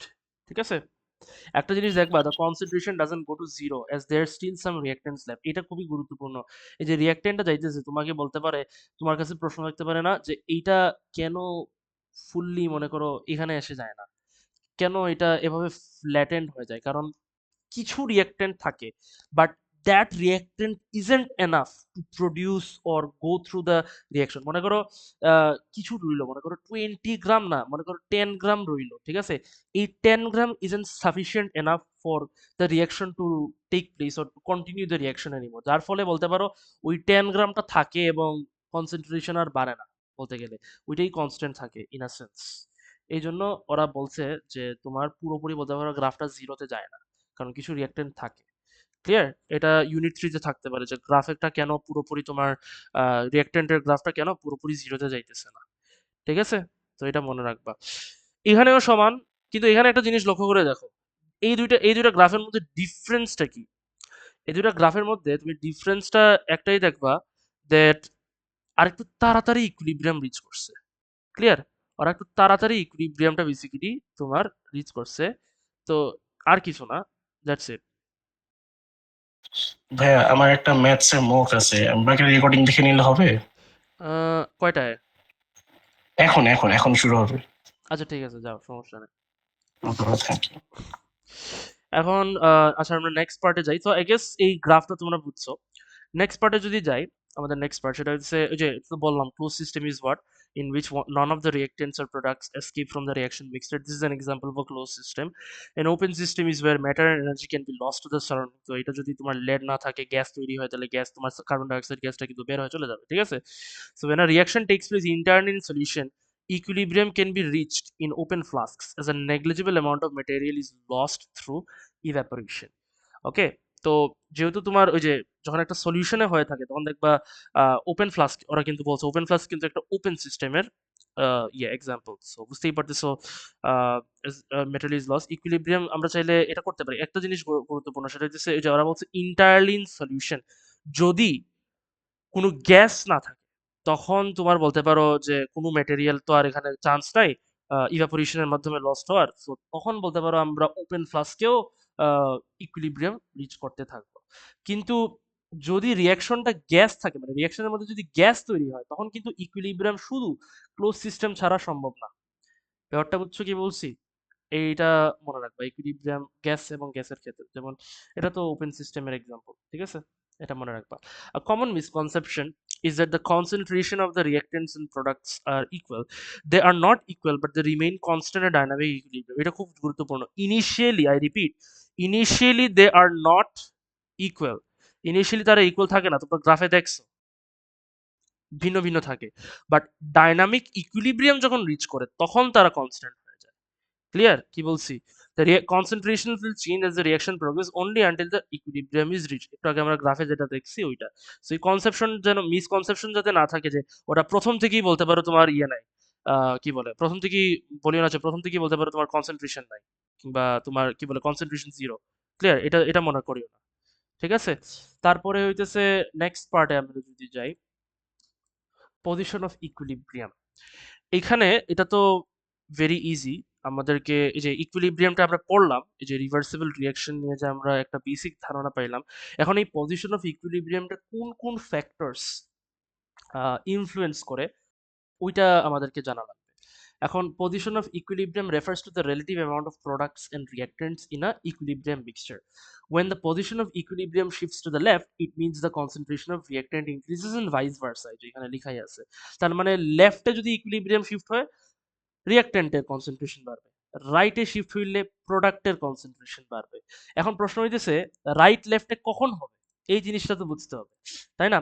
তো এটা আমাদেরকে শিখতে হবে লে শ্যাটেলিয়ার্স প্রিন্সিপাল থেকে। লে শ্যাটেলিয়ার্স প্রিন্সিপাল কি বলে? লে শ্যাটেলিয়ার্স প্রিন্সিপাল হইতেছে that if a change is made to a system in dynamic equilibrium, the position of the equilibrium moves to counteract this change. তার মানে আমরা যখন কোনো চেঞ্জ আনবো এই সিস্টেমে, তখন তোমার ওই ইকুইলিব্রিয়ামের পজিশনটা চেঞ্জ হবে, আপনা আপনিই চেঞ্জ হবে ওই চেঞ্জটাকে কাউন্টার করার জন্য, ঠিক আছে? এটা হইতেছে লে শ্যাটেলিয়ার প্রিন্সিপাল। এখন দ্য প্রিন্সিপাল, এই প্রিন্সিপাল দিয়ে আমরা বেসিক্যালি পজিশন অফ ইকুইলিব্রিয়ামের ইউনো প্রেডিক্ট করতে পারি, কিংবা এর চেঞ্জটা বেসিক্যালি আমরা প্রেডিক্ট করতে পারি এই প্রিন্সিপাল অনুযায়ী। when there are changes in three things, temperature, pressure আর কনসেন্ট্রেশন, আমরা যখন টেম্পারেচার, প্রেসার কিংবা কনসেন্ট্রেশন চেঞ্জ করবো তখন। যেমন ফর এক্সাম্পল কনসেন্ট্রেশনের ক্ষেত্রে, যখন আমরা কনসেন্ট্রেশন বাড়াবো তখন কি হবে, equilibrium shifts to the right to reduce the effect of increase in the concentration of a reactant. তাহলে রাইটে মানে কি? তো কি বলে, আমরা যেহেতু কনসেন্ট্রেশন বাড়াইতেছি, আমরা কি করতেছি? রিঅ্যাক্ট্যান্টের কনসেন্ট্রেশন বাড়াইতেছি, তাই না? এখানে আমরা রিঅ্যাক্ট্যান্টের কনসেন্ট্রেশন বাড়াইতেছি, তার মানে কি হবে? এই মানে সিস্টেমটা কি করবে, আমার এই চেঞ্জটা কাউন্টারেক্ট করার জন্য কি করবে, সে উল্টা জিনিস করবে, সে রাইটে শিফট হবে, তাই না? রাইটে শিফট হয়ে প্রোডাক্টের ইকুইলিব্রিয়ামটা কোন দিকে শিফট করাবে? রাইটে শিফট করাবে, রাইটে শিফট করায় তোমার প্রোডাক্টের কনসেন্ট্রেশন বাড়ায় দিবে। আবার ডিক্রিজ ইন কনসেন্ট্রেশন যদি হয়, তাহলে উল্টা জিনিস হবে, আমি এখন কনসেন্ট্রেশন কমাই দিতেছি রিঅ্যাক্ট্যান্টে, তাহলে এই চেঞ্জটাকে কাউন্টারেক্ট করার জন্য ইকুইলিব্রিয়াম এবার লেফট সাইডে শিফট হবে। ব্যাপারটা বুঝছো কি বলছি, রাফসান? হ্যালো হ্যাঁ ভাইয়া। হ্যাঁ, তো এটা খুবই সোজা। এখন এই দেখো, এখানে এই এক্সাম্পল দিয়ে এরা বোঝাইছে যে তুমি এটা যদি বাড়াও, লাইক তুমি যদি মোর সিওসি অ্যাড করো, মানে তুমি যদি প্রোডাক্ট ইয়ে করো, মানে তুমি যদি প্রোডাক্টের ইয়েটা বাড়াও যদি, তাহলে কি হবে দেখো, আহ, এটার ইয়ে ইয়ে বাড়তেছে, সো অবভিয়াসলি এইদিকে যাবে। আর তুমি যদি এটা সরায় দাও, মানে এই কিছু C2H5OH, মানে এটা কিছু সরায় দাও, তাহলে তোমার বুঝতেই পারতেছো আবার ইকুইলিব্রিয়াম এইদিকে শিফট হবে। ঠিক আছে? তো এটা কারণ বুঝতেই পারছো এখানে তুমি সরাই দিতেছো, তো এই চেঞ্জটাকে কাউন্টারেক্ট করার জন্য কি হবে? ইকুইলিব্রিয়াম লেফট সাইডে শিফট হবে, তাই না? যে তুমি সরাইছো ওইটাকে মানে রিপ্লেস করতে হবে, তাই না? তখন তোমার ইকুইলিব্রিয়ামটা লেফট সাইডে শিফট হবে। তো এইভাবে চিন্তা করতে হবে। Water is added to the equilibrium mixture. এখন এখানে দেখো তিনটা ওরা মনে হয় প্রশ্ন দিছে এখানে।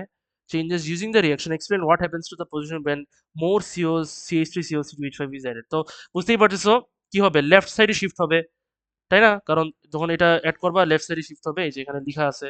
আবার এখানে দেখো কি বলছে, এটা কিছু ইয়ে হইছে, আমি সরাইছি, এই যে এটা সরাইছি, তো এই যে যতটুকু সরাইছি ওইটাকে রিপ্লেস করার জন্য, কাউন্টারেক্ট করার জন্য আবারও লেফট সাইডে ইকুইলিব্রিয়াম শিফট হবে। দেখো moves to the left and more ethanoic acid and ethanol are produced, লেখা আছে দেখো। আর ৩ নম্বর আনসার কি বলছে? Water is added to the equilibrium mixture. এখন আমি যত পানি এড করব তখন কি হবে? তখন দেখবা there is no effect as the water dilutes all the ions equally, so there is no change in the ratio of reactants to products। এই জিনিসটা গুরুত্বপূর্ণ। তুমি যখন পানি এড করবা তখন দেখবা ইকুইলিব্রিয়ামে কোনো শিফট হয় না, মানে লেফটেও যায় না, রাইটেও যায় না। কেন? কারণ পানি যতগুলো আয়ন আছে, এই রিঅ্যাকশনের মধ্যে তো অনেকগুলো আয়ন আছে, তাই না?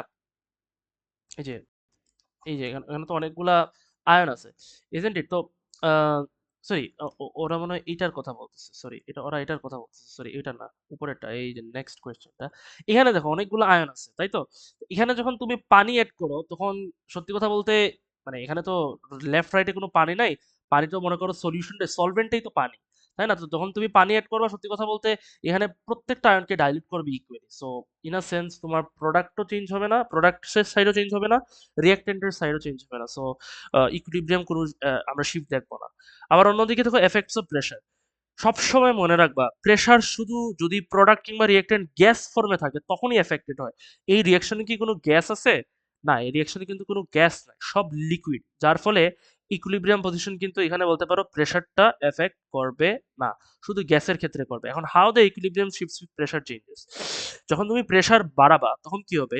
Equilibrium shifts in that direction that produces the smaller number of molecules of gas to decrease the pressure again।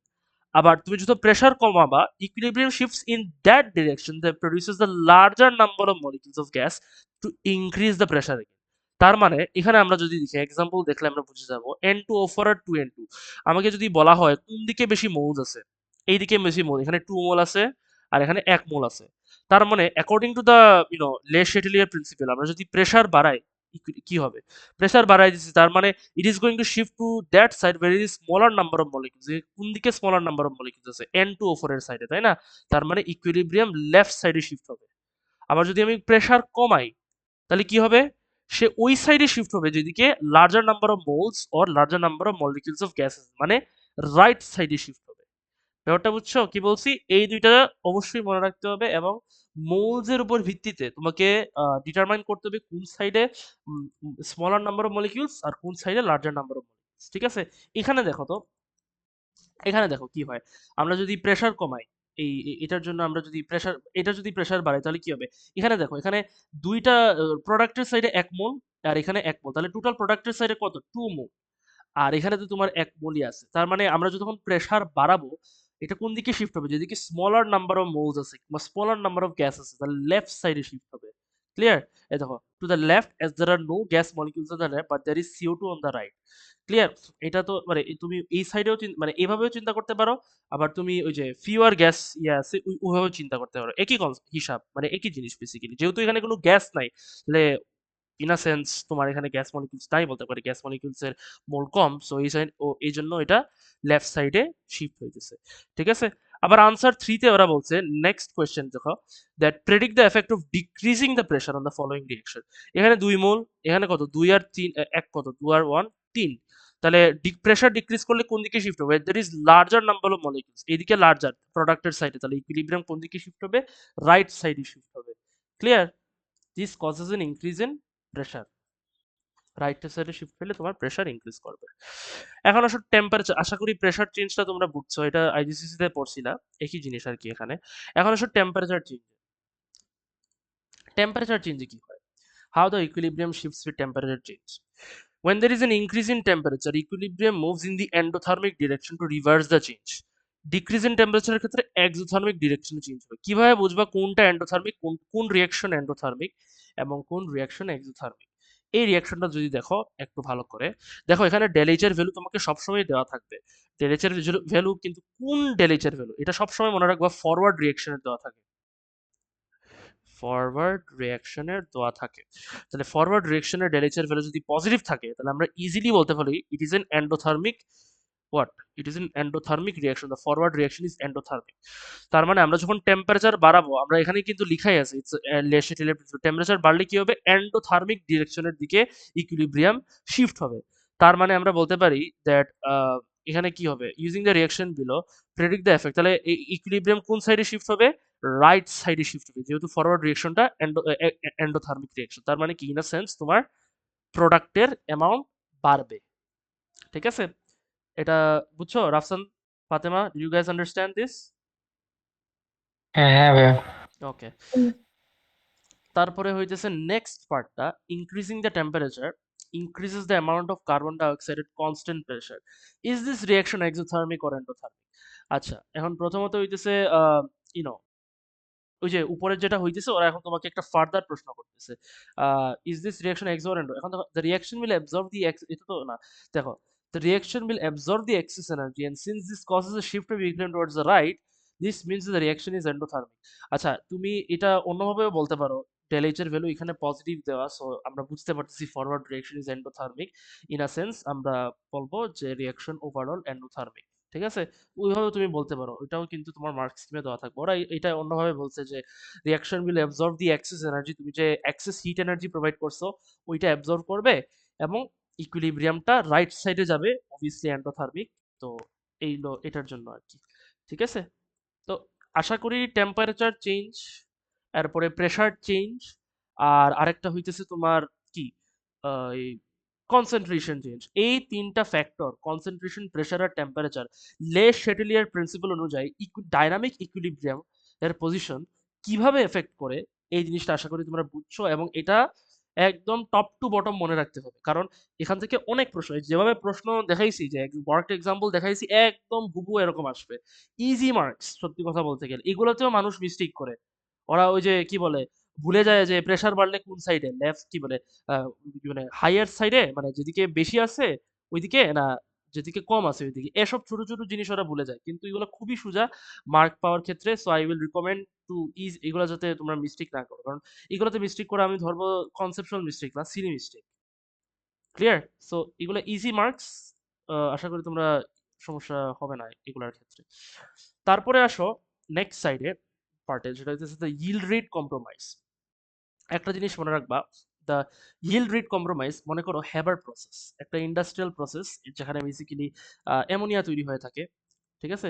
এখন এখানে একটা জিনিস বুঝতে হবে, ফরওয়ার্ড রিঅ্যাকশনটা সবসময় মানে এটা আগে থেকে দেওয়া থাকবে, জাস্ট মনে রাখবা এটা এক্সোথার্মিক থাকে। ঠিক আছে? তার মানে কি, আমরা যখন রিঅ্যাকশন বাড়াবো কি হবে? ইট ইজ গোয়িং টু শিফট, মানে রেট অফ রিঅ্যাকশন বাড়বে, এটা তো আমরা জানি, but it is going two shift in what? Left side. কেন? কারণ তুমি বুঝতেই পারতেছো, আমরা জানি যে টেম্পারেচার বাড়লে কি হয়? এন্ডোথার্মিক ডিরেকশনে যায়। তাহলে ফরওয়ার্ড ডিরেকশন এক্সোথার্মিক, তাহলে লেফট সাইডটা কি এন্ডোথার্মিক থাকবে, তাহলে yield কমে যাবে। তোমার অ্যামোনিয়ার yield কমে যাবে। কিন্তু আমাদের তো অ্যামোনিয়া দরকার। কারণ মেইন জিনিসটাই এই প্রসেসটা কাজই হইতেছে অ্যামোনিয়া তৈরি করা। কিন্তু এখানে একটা সমস্যা হইতেছে টেম্পারেচার বাড়ার ফলে রেট অফ রিঅ্যাকশন হয়তোবা বাড়বে। কিন্তু তোমার yield কমে যাবে। পজিশন অফ ইকুইলিব্রিয়াম লেফট সাইডে শিফট হওয়ার ফলে। আবার অন্যদিকে চিন্তা করে দেখো, প্রেসার যখন বাড়বে তুমি দেখো মোলস এর সংখ্যা এদিকে বেশি। মানে রিঅ্যাকট্যান্ট মোলস এর সংখ্যা এখানে ৪ আর এখানে হইতেছে 2 মোল। আমরা জানি প্রেসার যখন বাড়াই তখন মানে এন ইনক্রিজিং প্রেসার কি হবে? তোমার yield মানে yield বাড়বে। কেন বলো? কারণ প্রেসার বাড়লে কিন্তু ওই সাইডে শিফট হয় ইকুইলিব্রিয়াম যেদিকে less number of molecules of gas আছে। মানে রাইট সাইডে এখানে কম আছে, তাই না? তাহলে বুঝতেই পারতেছো প্রেসার বাড়লে কিন্তু yield বাড়বে। So overall the effect of changing pressure at different temperatures can be seen. এই দেখো এখানে একটা গ্রাফ দিছে, তুমি দেখতেই পারতেছো দ্যাট কি হইতেছে দেখো তোমার এটা হচ্ছে yield অফ অ্যামোনিয়া গ্রাফ আর এটা হচ্ছে প্রেসার। প্রেসার বাড়তেছে ঠিক আছে, প্রেসার বাড়ার ফলে কি হইতেছে তোমার yield ও বাড়তেছে, আমরা ভালো করেই দেখতে পাচ্ছি প্রেসার বাড়তেছে yield বাড়তেছে এদিকে। কিন্তু তুমি একটা জিনিস লক্ষ্য করে দেখো টেম্পারেচার যত কমতেছে তোমার yield কি হইতেছে yield বাড়তেছে। এটা কেন? আর টেম্পারেচার যত বাড়তেছে yield কমতেছে কেন? ওই যে একটু আগে দেখছি না আমরা টেম্পারেচার বাড়ার ফলে কি হইতেছে তোমার ইকুইলিব্রিয়াম লেফট সাইডে শিফট হইতেছে, তাই না? তাহলে ওভারঅল yield টা কমতেছে। তো এই দেখো তো এখানে তো একটা সমস্যা, আমাদেরকে তো কিছু একটা কম্প্রোমাইজ নিতে হবে, তাহলে এমনি তো হবে না। টেম্পারেচার বাড়াই দিছি কিন্তু আবার আমাদের yield-ও কমে যাচ্ছে। তো আমাদের তো একটা কম্প্রোমাইজে আসতে হবে, তাই না? প্রথম কম্প্রোমাইজ হইতেছে টেম্পারেচার। আমাদেরকে একটা অপটিমাম টেম্পারেচার সিলেক্ট করতে হবে, যেটা মনে করো নিদার বেশি yield দিবে না আবার কম yield-ও দিবে না। 450 degree Celsius is the optimum temperature এবং because it still produces an acceptable yield of ammonia but also within an acceptable time frame। মানে acceptable yield আর acceptable time frame বলা ওরা বলতে চাইতেছে যে মানে it is okay, it's the optimum ammonia optimum রেঞ্জের ভিতরে আর কি বলতে পারো অ্যামোনিয়া yield তৈরি হইতেছে এবং অপটিমাম টাইম ফ্রেমের ভিতরে বেসিক্যালি এটা তৈরি হইতেছে, এই জন্য ওরা অ্যাকসেপ্টেবল বলতে আছে। এখন 450 ডিগ্রি সেলসিয়াসে বেশি টেম্পারেচার যদি ইউজ করো তাহলে বুঝতেই পারতেছো লোয়ার yield দিবে, গ্রাফ অনুযায়ী দেখতেই পারতেছো 500 550 কম দেখতেছে। আর আরেকটা সমস্যা হইতেছে কস্ট বেড়ে যাবে টু অ্যাচিভ দিস টেম্পারেচারস। অন্যদিকে লোয়ার টেম্পারেচারের ক্ষেত্রে কস্ট বেড়ে যাবে, সরি কস্ট কমে যাবে ঠিক আছে, কিন্তু রেট কি হয়ে যাবে? রেট কমে যাবে, the rate is too slow despite in increase yield। So in very simplistic term আমাদেরকে কি করতে হবে? একটা টেম্পারেচারে কম্প্রোমাইজ করতে হবে। তো 450 ডিগ্রি সেলসিয়াস আমাদেরকে industrially basically optimum temperature use করা হয়ে থাকে হ্যাবার প্রসেসটা অপারেট করার জন্য, ঠিক আছে? যেমন এখানে একটা ওরা আইডিয়া দিছে, for example is it better to produce 100 gram per hour or 1000 gram per day? Nice question, তাই না? আমরা 100 গ্রাম পার আওয়ার তৈরি করা এফেক্টিভ মোর ফিজিবল নাকি পার ডে 1000 গ্রাম তৈরি করা more feasible? For 100 gram per hour less product is made but it is being made more quickly. স্বাভাবিক 1 ঘন্টায় 100 গ্রাম, তাই না? 1 ঘন্টায় 100 গ্রাম, তাহলে বুঝতেই পারতেছো 24 আওয়ারে যদি 24 আওয়ারই চলে তাহলে কত? প্রায় 2400। আর ওয়ান ডের ক্ষেত্রে বুঝতেই পারতেছো কি 1000 গ্রাম তৈরি হইতেছে, জাস্ট 24 ঘন্টায় মাত্র 1000 গ্রাম তৈরি হইতেছে। ওভারঅল আমরা কি কোনটা বেটার হবে বুঝতেই পারতেছো, obviously overall 100 gram per hour is better as this results in a total of কি 2400 gram per day. The second compromise in condition is pressure. প্রেসারের ক্ষেত্রে যদি দেখি pressure of around 20 megapixel is used or 200 atms is used which produces an acceptable yield around 35%। দেখো এখানে প্রেসারও দেখতে পারতেছো অনেক বেশি। এখন তুমি যদি বেশি প্রেসার ইউজ করো তোমার কস্ট তো বাড়বে, তাই না? তো তোমাকে তো একটা অ্যাকসেপ্টেবল প্রেসার ইউজ করতে হবে। 450 ডিগ্রি সেলসিয়াসে প্রেসার মনে করো 200 আমরা ধরে নাও 200 atm টা আই উড সে একটা অপটিমাম টেম্পারেচার কি বলে প্রেসার ইউজ করতে পারবা আর কি, কিংবা অ্যাটলিস্ট এই প্রসেসের জন্য 200 atm অপটিমাম, কারণ এটা স্টিল একটা অ্যাকসেপ্টেবল অ্যামাউন্ট অফ অ্যামোনিয়া তৈরি করে থাকে with less amount of cost. কারণ তুমি যদি বেশি প্রেসার করো তোমার ফাইন্যান্সিয়াল এনার্জি কস্ট কিন্তু বেড়ে যাবে, ঠিক আছে? তোমাকে ওইটাও চিন্তা করতে হবে, কারণ তোমার বাজেট একটা বলে কথা আছে, তাই না? তোমার বাজেটের বেশি তুমি যদি এক্সিড করে ফাইন্যান্সিয়াল কিংবা এনার্জি কস্ট তাহলে তো সমস্যা, ঠিক আছে? So while industry aims for a high yield, industry সবসময় চেষ্টা করে যে প্রোডাক্টটা তৈরি করবে ওইটা যাতে বেশি করে তৈরি করে, ওইটা সবসময় ওরা চেষ্টা করে, কিন্তু সে এই জিনিসটাও দেখে দ্যাট ফাইন্যান্সিয়াল আর প্রফিট কনসিডারেশনও সে কিন্তু দেখে যখন এই হাই yield অ্যাচিভ করতে চায়, ঠিক আছে? এবং বিভিন্ন মাধ্যমে কি করে, ওই যে বললাম না, একটা অপটিমাম টেম্পারেচার কিংবা একটা অপটিমাম প্রেসার বেসিক্যালি কম্প্রোমাইজে এসে আর কি বলতে পারো, একটা কি বলে, একটা ব্যালেন্সড বলতে পারো প্রফিট, কি বলে, একটা ব্যালেন্সড অ্যামাউন্ট অফ মানিতে কিংবা বাজেটের ভিতরে যে রিঅ্যাকশনটা কমপ্লিট করা যায় কিনা, ওই জায়গায় বেসিক্যালি কনক্লুশনে রিচ করে। ক্লিয়ার? তো এই কোয়েশ্চেন্স গুলা বেসিক্যালি আনসার করা হয়ে থাকে যখন আমরা গেলে ইন্ডাস্ট্রি যখন কম্প্রোমাইজ খুঁজে। ব্যাপারটা বুঝছো? তো এই ধরনের প্রশ্ন আসতে পারে তোমার কাছে যে কেন আমরা অপটিমাম টেম্পারেচার, বলতে পারে তোমাকে যে কেন অপটিমাম টেম্পারেচার 450 নেওয়া হয়েছে, কেন অপটিমাম প্রেসার 220 এমপিএ নেওয়া হয়েছে। তখন তুমি এগুলা বলবা কম্প্রোমাইজ কেনই বা নেই, এই যে এসব কারণের জন্য নেই। ঠিক আছে? তো তোমাকে 4 মার্ক 3 মার্কের প্রশ্ন তোমাকে এসব বলতে পারে। বিশেষ করে হ্যাবার প্রসেসই দিয়ে দেয়। ঠিক আছে? ওরা মেইনলি দেখবা ইন্ডাস্ট্রিয়াল প্রসেস বলতে হ্যাবার প্রসেসটাই বুঝে ওরা। হ্যাবার প্রসেসটাই দেখবা বেশিরভাগ সময় এএস লেভেলেই দিয়ে দেয়।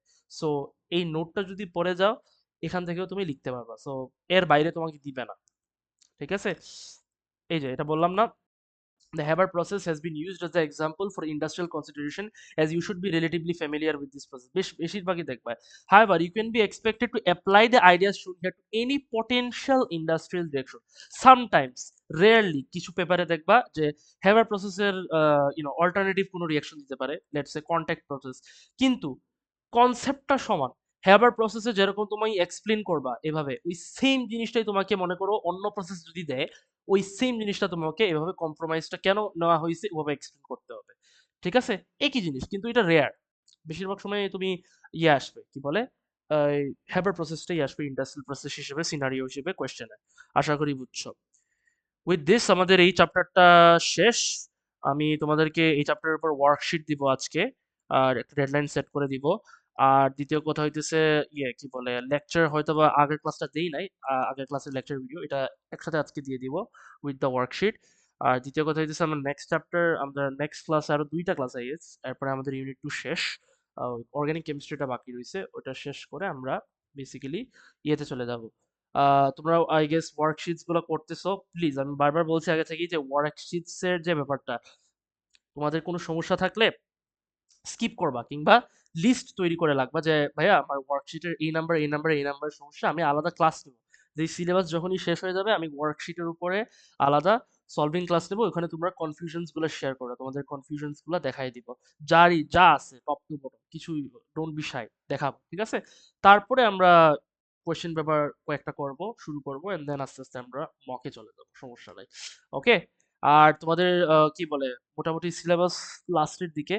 তোমাদের যদি কোনো ইস্যু থাকে কোনো স্পেসিফিক কনসেপ্টের উপরে যে ভাইয়া আমি এখনো বুঝি না এই জিনিসটা, তখন আমাকে পার্সোনালি মেসেজ দিবা।